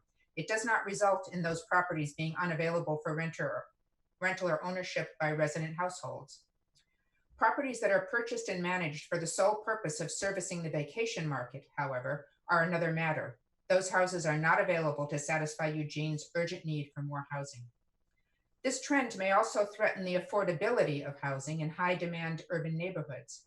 Competition from investors who anticipate a generous return off of their STR investment will likely drive real estate prices higher in those areas, making it even more difficult for residents to afford to buy or rent a home in our community. We have seen this happen in Ward 3 in the past, in times when real estate speculation on the part of the financially entitled was on the rise for other reasons. Numerous cities throughout the state and up and down the West Coast have taken steps to protect their housing stock and limit the incursion into residential neighborhoods of what are essentially absentee business enterprises. Why has our city not taken a proactive approach to managing this emerging challenge to neighborhood viability and demonstrated a commitment through action to ensure that it does not threaten the availability of existing and future housing to meet the need that has been so urgently decried? If full-time, whole house STRs are to be allowed, their numbers should be substantially limited to minimize their impact on our housing stock. You are our leaders, and it is time for you to demonstrate leadership on this issue, as difficult as that may be. As a constituent, I expect no less on behalf of myself and of the neighbors I hope to welcome into our community in the future. Thank you. Thank you. Our next speaker is Emily Fox, followed by Kim Highland. I'm Emily Fox. Can you hear me? Yes. Good evening, Mayor and Council. I support everything the last four people have said. I support your amendment for registration, licensing, dealing with complaints. I think there should be more regulations. I think there should be a fee so that you can deal with complaints. I've heard so many people say there is no problem, but like Nancy and Cheryl and Pamela said, there is a problem. The problem, as they have said, is that you are depleting long-term housing rental stocks. I think there's at least the count is somewhere between 800, 900, 1,000, very possibly more before COVID happened. And for those that say that, you know, they don't have much business now, why deal with this now? As soon as COVID is over, it will come back. Now is a good time to deal with this. I would also caution you to beware of investors of large companies, even small companies here in Eugene, buying up housing stock so they can turn them into short-term rentals. I know this is happening. I'm alarmed, I hope you are alarmed, by someone from Washington, D.C. calling so far away across the country, asking you that you deregulate the short-term rentals. I think there's a problem. I think you're going to get more pressure from the large platforms, and they're going to come into you. They're going to somehow be getting in contact with you and asking that you deregulate. I have a friend who has a short-term rental next door to her, and she just says it's a nightmare. People come and go at all hours, make a lot of noise, and I'm sure it's not true for most short-term rentals, but it doesn't make for a good neighborhood. My neighbor 2 doors down turned her house into a short-term rental, and now with COVID, I see the same car there every day. And actually, it makes me feel really good to know that there is a neighbor there and not someone just coming and going. It makes for a stronger neighborhood. Now, I have no beef with people who are renting a room in their house, or they have maybe one rental and it's helping support them. I think that's great.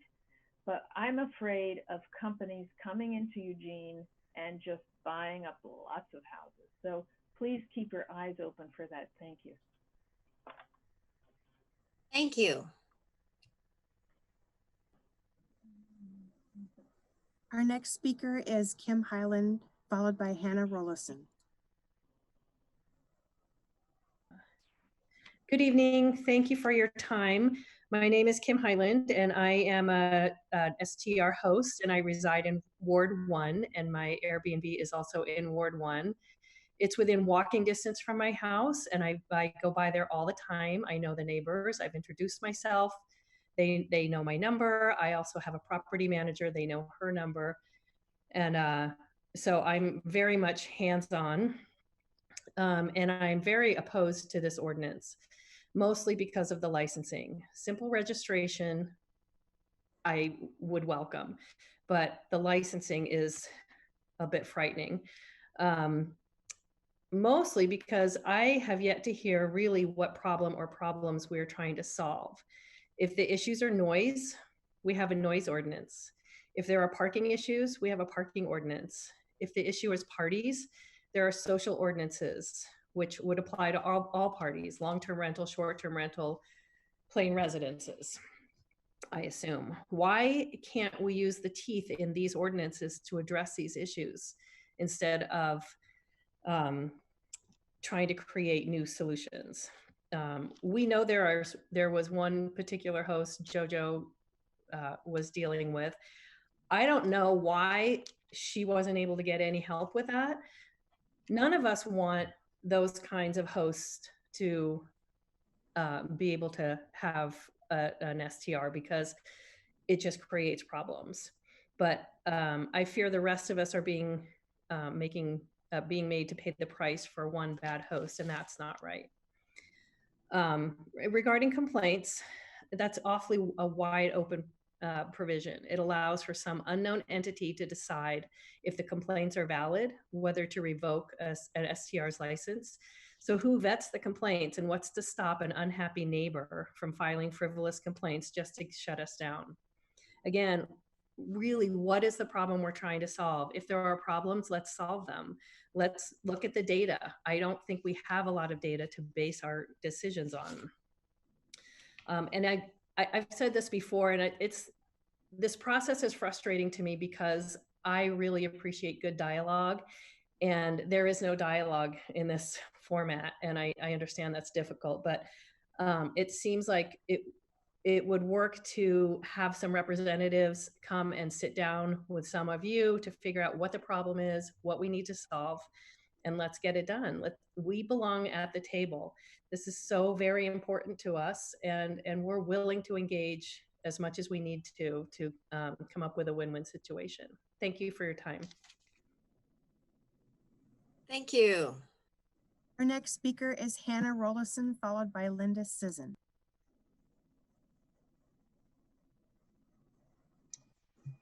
Hello, can everyone hear me? Yes, we can. My name is Hannah Rollison. I live in Eugene. I own one short-term rental and manage 2 others in Ward 1. I am also a member of the Eugene Short-Term Rental Association. My husband and I were able to purchase a second home as an investment to send our 2 children to college. By using our property as a short-term rental, I create extra income and flexible work that allows me to stay home with my children.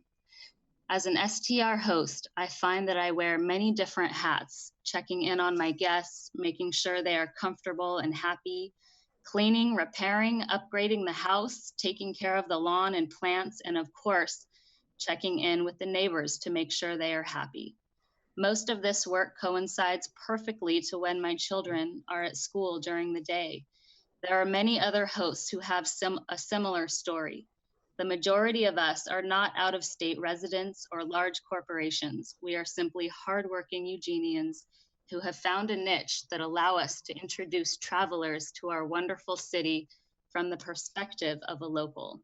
In doing so, we support many local businesses that guests would not normally be able to find if they were staying in a hotel.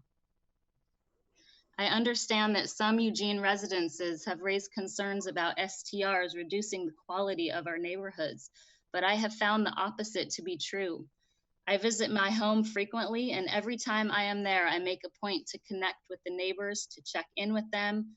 I have given them my number, and I have their numbers as well. If there is ever an issue with a guest, I am proactive and immediately resolve the issue. In addition to being a neighborly homeowner, I stress the importance to all my guests to be able to be neighborly when they stay in my home. I believe that by allowing travelers to stay within a local neighborhood, they get to experience Eugene at its best. I encourage all of my guests to say hello to the neighbors, to connect with them, perhaps tell them where they came from and what they are up to. In this way, I believe my guests are having a positive effect on our neighborhood. I strongly oppose the ordinance that was drafted requiring short-term rentals to obtain a license. The ordinance is complicated, unnecessary, and over-regulatory. I have been following the work sessions and ad hoc meetings and believe that the only problem that needs to be solved is better nuisance enforcement. There currently is not a good way to address neighbor complaints. Let's focus on that. We need to create a simple registration that includes the owner's name, STR addresses, and perhaps a local contact. Thank you so much. Thank you. Our next speaker is Linda Sisson, followed by Bruce Sisson. Good evening. This is Linda Sisson from Ward 2. I am also a member of the Eugene Short-Term Rental Association, and I'm going to address the license revocation section in the draft STR ordinance, which is vague and lacking any detail. What other businesses can be closed down after 3 complaints?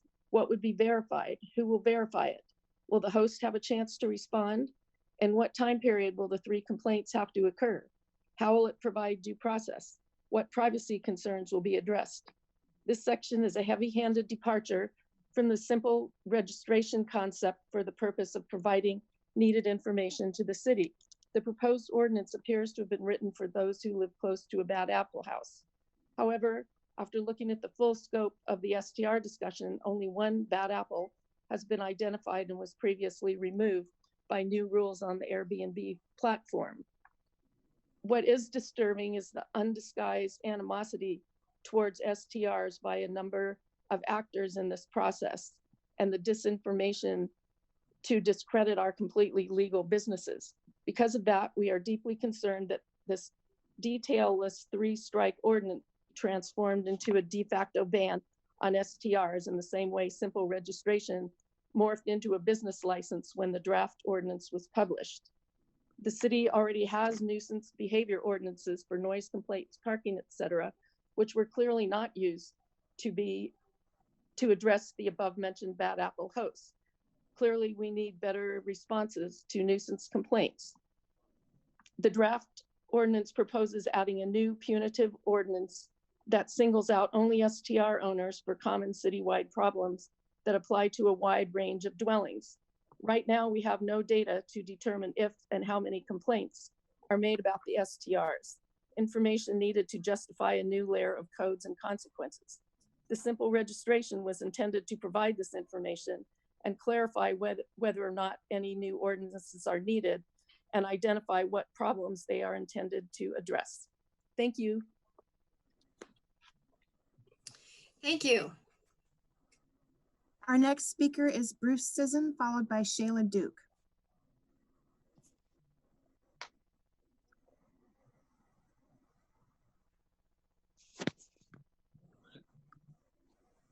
Hey.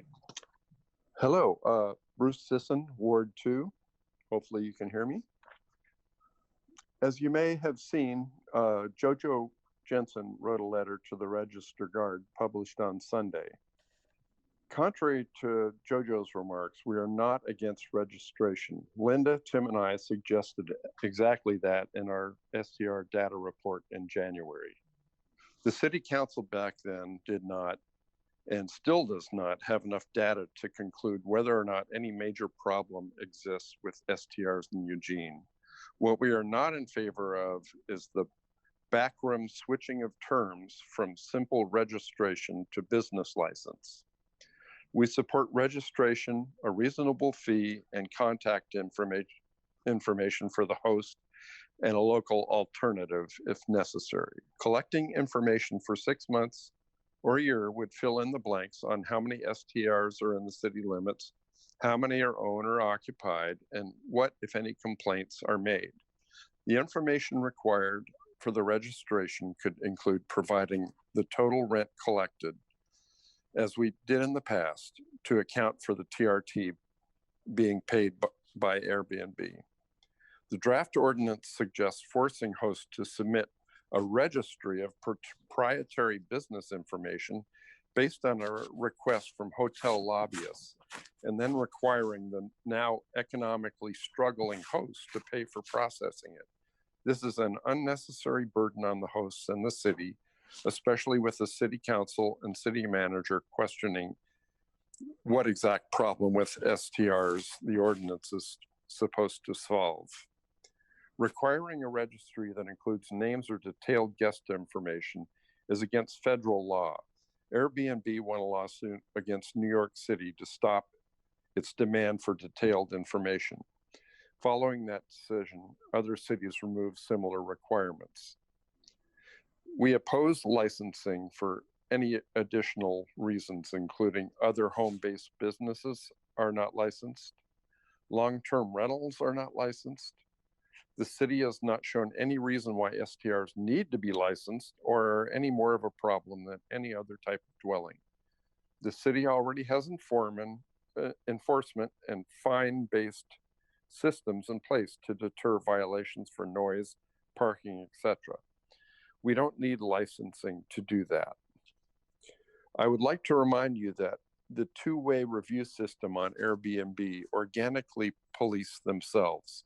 A guest with bad reviews will have trouble getting bookings, and a house with bad reviews is not going to be around long with as an STR. Thank you. Thank you.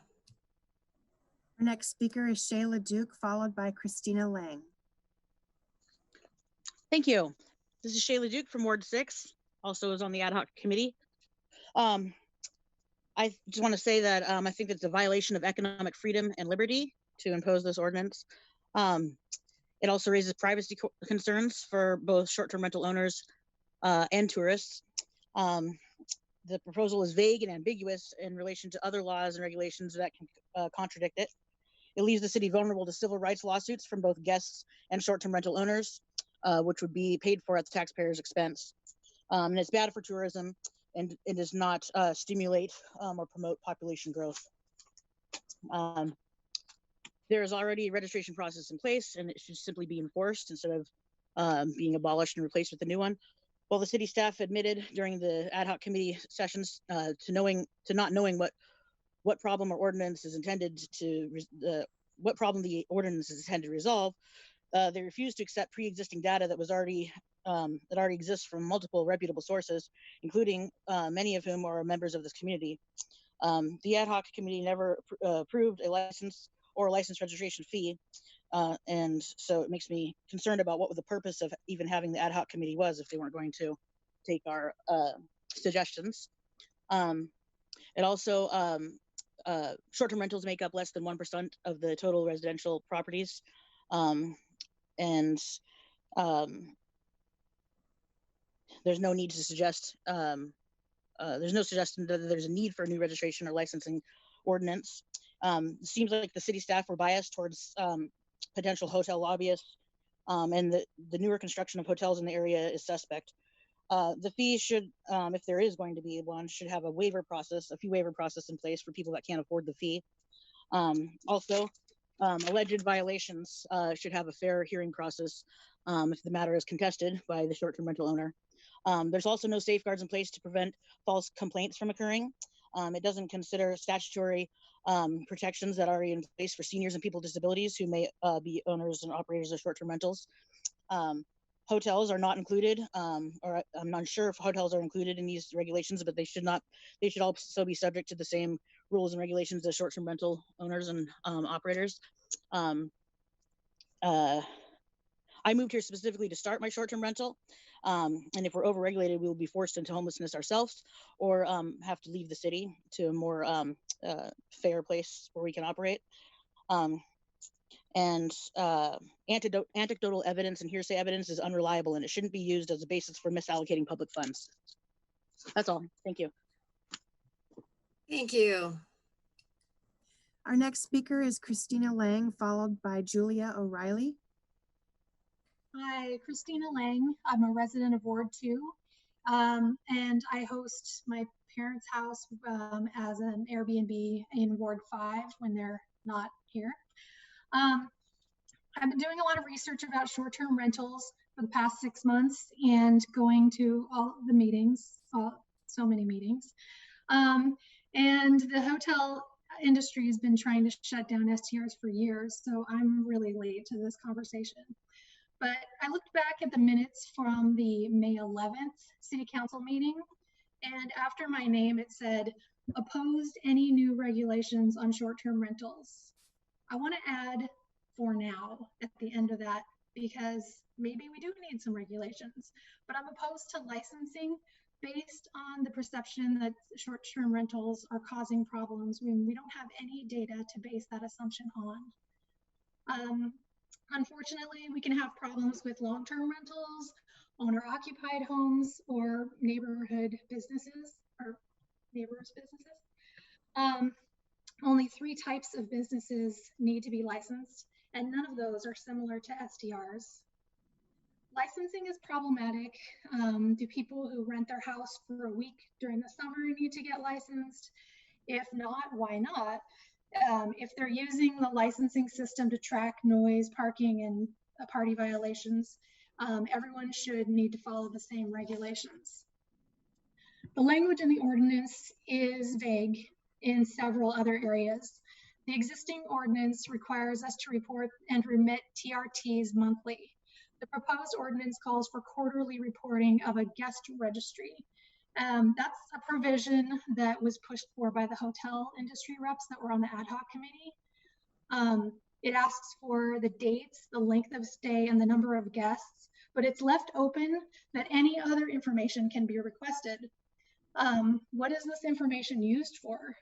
If it's to gauge how many nights the house is occupied, for my parents' house, would I have to report how many nights that they're staying there? What about if we have renters who stay for more than 30 days? Those are not considered short-term renters anymore. Do we have to report them? It's very vague. I urge you to have STR host register with the existing long-term rental program for now. We can gather information about how STRs are active, how many STRs are active, then we can figure out if they're affecting housing availability and affordability. We should require the addresses so we can track noise, parking, and garbage violations. I'm not opposed to new regulations, but let's base them on data instead of jumping into licensing. Thank you. Thank you. Our next speaker is Julia O'Reilly, followed by Joseph Hui.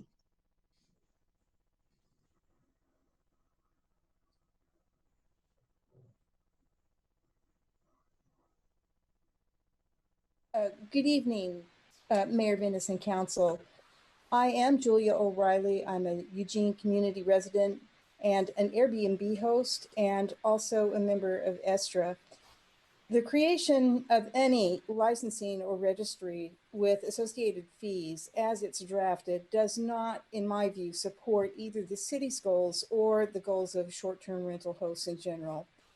It is not well drafted. It's very unclear and very vague about the definitions of hosts, owners, owner-occupied dwellings, or a transient lodging intermediary as it's drafted.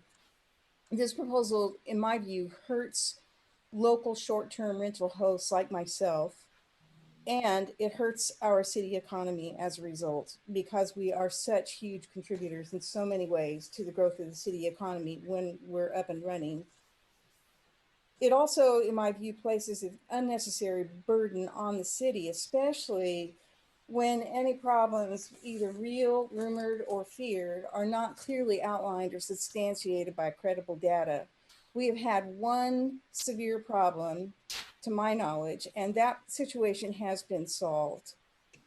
That does not give enough basis, I think, to place registration and to place a registry and fees on organizations that can help grow the economy of our community.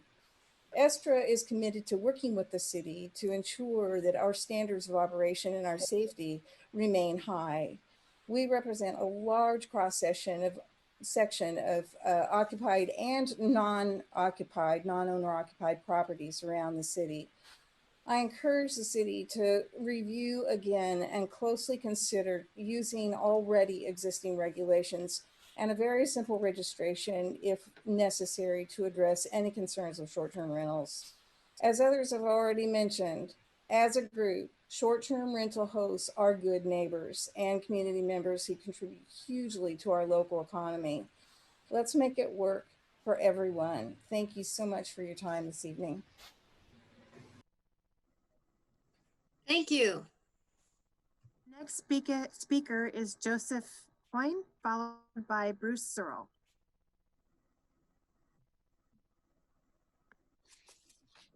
Good evening. I'm Joseph Wynn from Ward 2. Apparently, I'm very slow on the trigger, and I'm also now in my pajamas, so I'm glad I'm not on video. But I am also a government lawyer. I own a very popular owner-occupied Airbnb guest suite in the Southeast Hills. I'm also the responsible neighbor that Stephanie mentioned, so I appreciate those concerns and comments. And I'm also a former member of the Short-Term Rental Ad Hoc Committee. A couple of comments. I want to make sure it's clear that the proposed ordinance was not a project of the STR Ad Hoc Committee, nor does it even reflect our discussions. We met a number of times. We had discussions. We reviewed over 500 pages of documents. We met with members of the community, and we even did our own survey. And yet, none of this is reflected in the proposed ordinance. In fact, our discussions at the last meeting were limited to registration and a general consensus that registration is okay and that's about it. There was no discussions of licensing. There was no discussions outside of that. So it's a bit disturbing that this ordinance has been proposed. I don't know how it came about. I don't know who had influence into it. And quite candidly, there's no transparency in the process. So I'm frustrated with that process. I'm also frustrated that we're essentially back where we were back in December with very little data, speculation and competing motivations, and unclear in its purpose.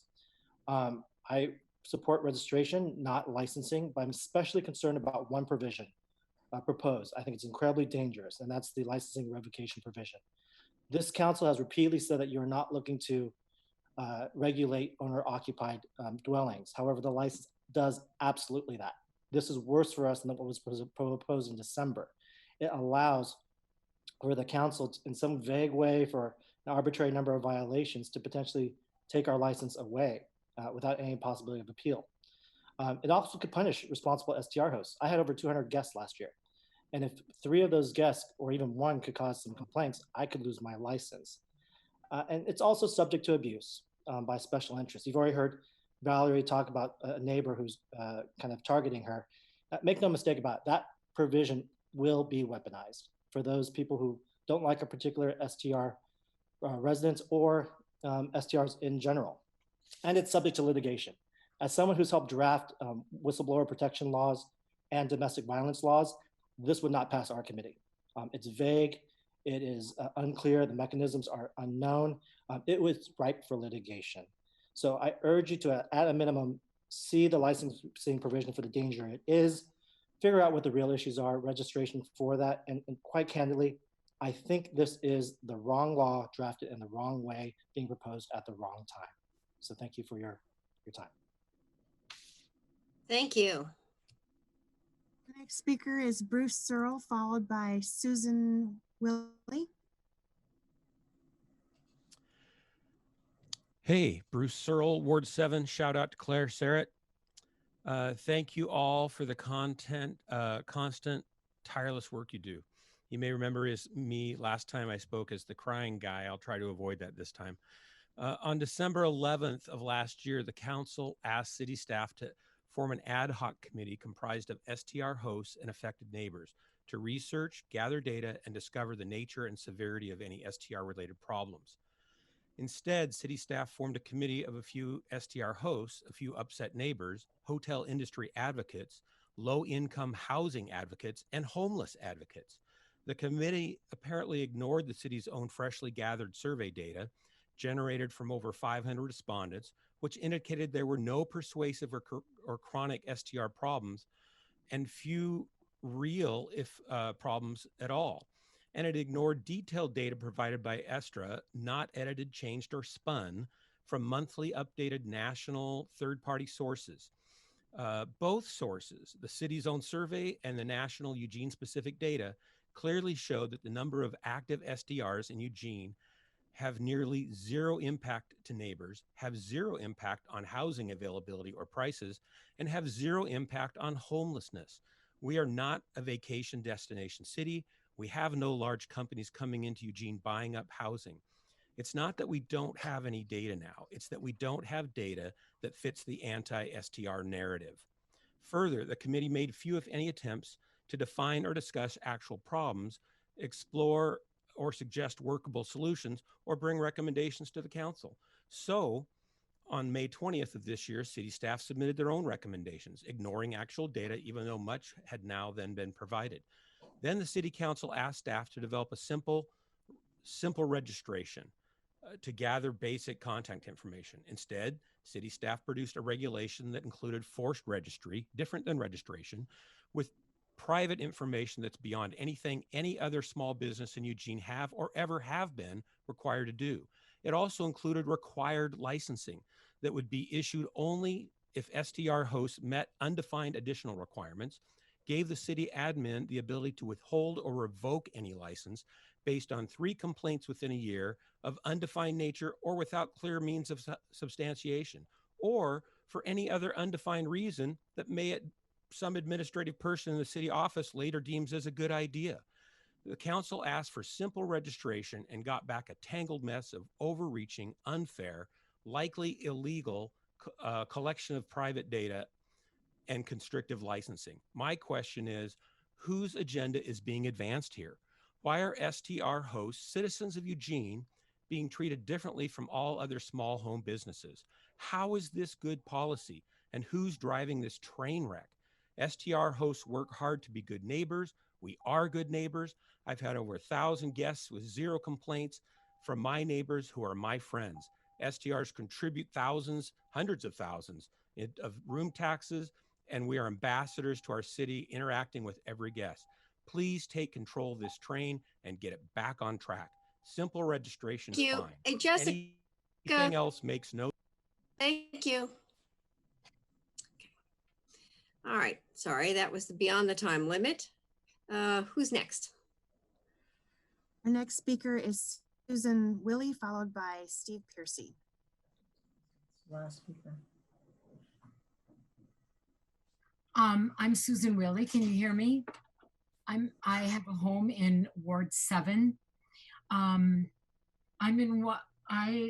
want to explain my situation because I'm one of those people who doesn't live in my house full time. My family lived in Eugene for many years, and we owned our own home and still do. And in 2005, we moved to Arizona and rented out our house. At that time, our son, who grew up in Eugene, still lives not in Eugene, but up in the Northwest. After my husband died in 2016, the following summer, our tenant moved out of state, and I moved up and lived in the house all summer. And I really appreciated being closer to my son, being with my old friends, being back in Eugene, but I didn't want to live there full time. And so I set it up, I furnished it, I fixed up the yard. I found a woman in the neighborhood right down the street who agreed to co-host for me. She's been wonderful. I pay her $25 an hour for cleaning the house. She does all the gardening and the co-hosting. It is her main source of income right now. And she really likes it. And I'm very happy with her because when I come back after the summers, I've been spending in the last 3 years, except I can't get up there because of COVID this year, but I've been spending 3 to 4 months, usually 4 months of the year in my home in Eugene. And then when I come back to Arizona, she takes over and we Airbnb it. And we've had no complaints. The neighbors have been extremely supportive. The only problems that I ever noticed in our neighborhood when I was living there in the summer were some destructive, messy, and noisy neighbors that were just full-time renters. This is something that happens too. Since I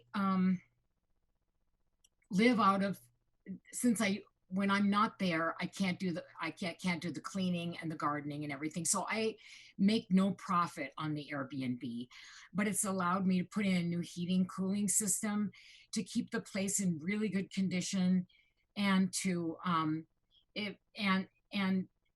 to live there. And I really appreciate being able to be back in my home and up close to my son and my old friends part of the year. And I would really hate to be able to not be able to do that. It means a lot to me. I also agree with people who are talking about registration, but no licensing. Well, thank you very much for considering my situation. Thank you. And our last speaker is Steve Pearson. Hi, thank you. Steve Piercy, Ward 1, and together with my wife, Tara, we are owners of a short-term rental. We purchased our home with the intention to operate an STR, the income from which has allowed us to afford housing for both of us and Tara's mom. It helps fill a necessary gap. This ordinance as written will endanger our housing situation and should not be passed. This ordinance does not solve the problems that were originally brought to the City Council and which precipitated this proposed ordinance. The city already collects tax through intermediaries such as Airbnb and VRBO. The city already has nuisance abatement code and laws that it can enforce, but this proposal does not solve how the city and police enforce existing code and laws. There is a lack of affordable housing in our city. This ordinance would not create more affordable housing. In fact, it could actually reduce the number of affordable housing stock. Our STR unit is only a studio, man cave, she shack, and does not qualify as a long-term rental. The bathroom is detached, lacks a full kitchen, amongst other standard housing requirements. We have to limit occupancy to 2 guests with 1 dog. STRs are rented by professionals such as traveling medical nurses and construction workers who perform valuable services in our community. Without STRs, these folks would have fewer temporary housing options. When we first moved to Eugene, we used an STR. One untapped possible use of STRs like ours, and one which we support, would be to establish a program that connects people who are experiencing a housing crisis with STR owners. In this program, the city and other public and social service agencies would match qualified individuals with STR owners and pay a fair amount of rent or offer a tax reduction to the owners. Tara and I would especially want to house victims of domestic violence who have a dog and who may have had their beloved pet threatened as a hostage. This program would be a tremendous win for all parties. If this ordinance were passed, we will be forced to stop renting our space due to the increased regulation, cost to operate, and privacy and security risks. We will lose income on which we depend to both keep our home and Tara's mother housed. Instead of passing this ordinance, please involve STR owners in drafting a better ordinance that does not include licensing of STRs. If registration is included, then collect only the minimal information required, preventing abuses of privacy and violations of security against STR owners and their guests. Please do not pass this ordinance. Thank you for your consideration. Thank you very much. And that, I see you, Betty. Okay, I have Mike. Can I interrupt? Yes. We have another caller with their hand. It may be an individual who's been trying to log on. Oh, okay. Let's hear that last person then. Thank you. Caller, did Can you hear me? Am I connected? Yes, you are. Oh, okay. This is Bill Aspergren, Ward 3, Elms Linkus Ward. There's strong community support to do more than just licensed short-term rentals. Regulation of non-owner occupied whole house short-term rentals is the primary focus, and the council should move quickly to resolve this issue. The council should immediately direct staff to draft regulations for non-owner occupied short-term rentals and plan to discuss them at your July 13th meeting. Additionally, council should direct staff to review bed and breakfast regulations to see if short-term rentals and bed and breakfast should have parallel regulations. If the answer is no, there should be some explanation. This is not the time to drop the ball and wait for data from the licensing ordinance. Other Oregon cities have dealt with short-term rental issues and can be used as examples. Plenty of information has been presented and is available to craft regulations. Examples, in the September 23rd work session, staff provided short-term rental research and made high-level presentation containing short-term rental information. Additionally, the University of Oregon produced a research paper on how small Oregon towns regulate short-term rentals. It's called the Dina Talley Report. And the Eugene STR Data Project, compiled by short-term rental hosts, provides information that you can use to make decisions. Please move ahead quickly with the licensing ordinance and to resolve non-owner occupied short-term rental issues. I don't know if it's needed, but I'd like to keep the record open for another 2 weeks on this subject. Thanks a lot for your time. Take care. Thank you. And Jessica, do we have one more caller still? No, we do not. Okay. All right. So now we are ready for council comments, and I have Mike and Betty and Claire, it looks like, in the queue. Okay, take it away, Mike. Thank you, Mayor. I sure do appreciate Bill there, our last caller, and I have a high degree of respect for him, but I couldn't disagree more with him on this. In 1992, I started my own business in my house, and I grew it, and I didn't ever need a license. And I moved into offices downtown and ran it for a couple of decades, just like hundreds and hundreds of other folks in our community who've done a similar thing. And it defies logic to me why we would specify out this one industry or licensing above any others and any of the dangers they may, pose when we don't do it for any others. And especially in this case, when we already have nuisance codes that address each and every one of the complaints that anybody has made about them. I have never been in favor of this from the beginning. I think that our rush to this and our handling of it has been unfortunate throughout the whole process, and I'm not in favor of doing it. I'm not in favor of this particular ordinance, and I would say that the due process parts of it are frightening. And I agree with the 4 or 5 people or more who said so. The pieces of this where a neighbor with a grudge can make 3 complaints and then you're out of business is ludicrous. That's insane. We should never pass something like that. This is ridiculous, and I absolutely am against it. Thank you. Thank you. Betty? Oh, Councilor Taylor, sorry. Thank you. It really hurts me to disagree with Councilor Clark, of course, but I strongly agree with the last speaker. I think that I don't like this ordinance because it's not strong enough. We had a much better one a few months ago, which I don't know what happened to that, but this one is way too weak in my opinion. Unfortunately, people are confusing renting rooms in their homes with buildings that are just STRs, and council has not really, we have not really corrected that misapprehension at times when people speak and say, I need to rent 2 rooms in my house in order to afford my house. That's not what this is about. It's about a business that is in a neighborhood without an owner. And this didn't start because of nuisances, though that has come up since then. Actually, I asked for a work session on this long ago. I forget how long now, more than a year. after attending a League of Oregon Cities convention where I heard about the problems that were caused mainly to housing supply in a number of communities.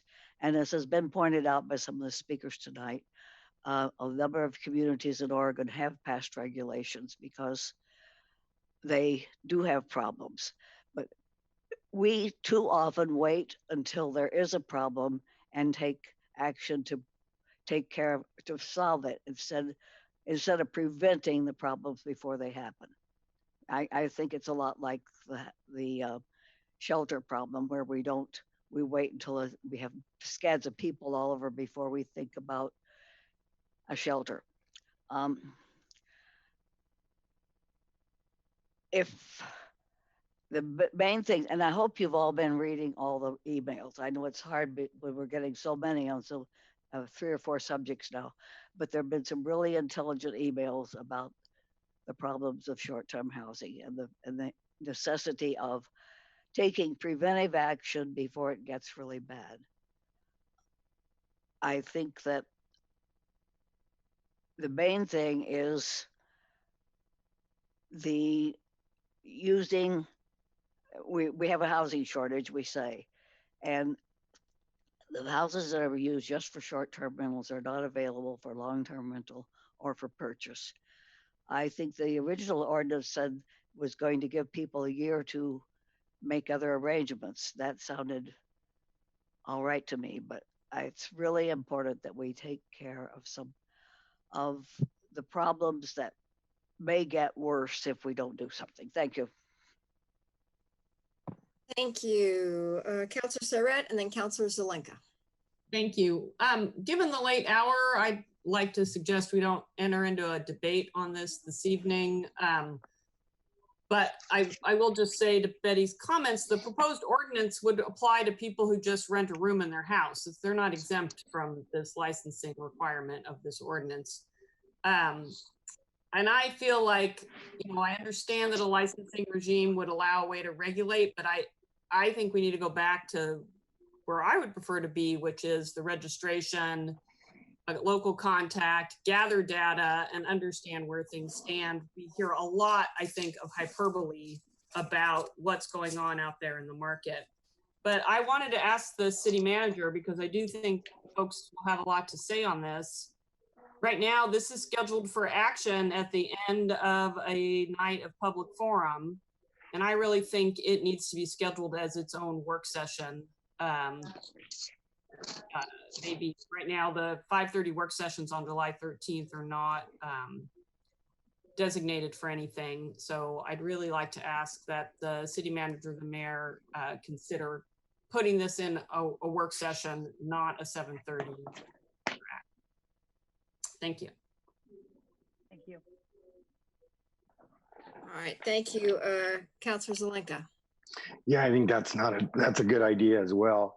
But the interesting thing about laws and regulations, if we took a poll and said how many people abide by the laws and regulations, we wouldn't have any, because most people abide by them. We don't do laws and regulations for the people who abide by the rules. We do laws and regulations for the people who don't, and that's the whole point.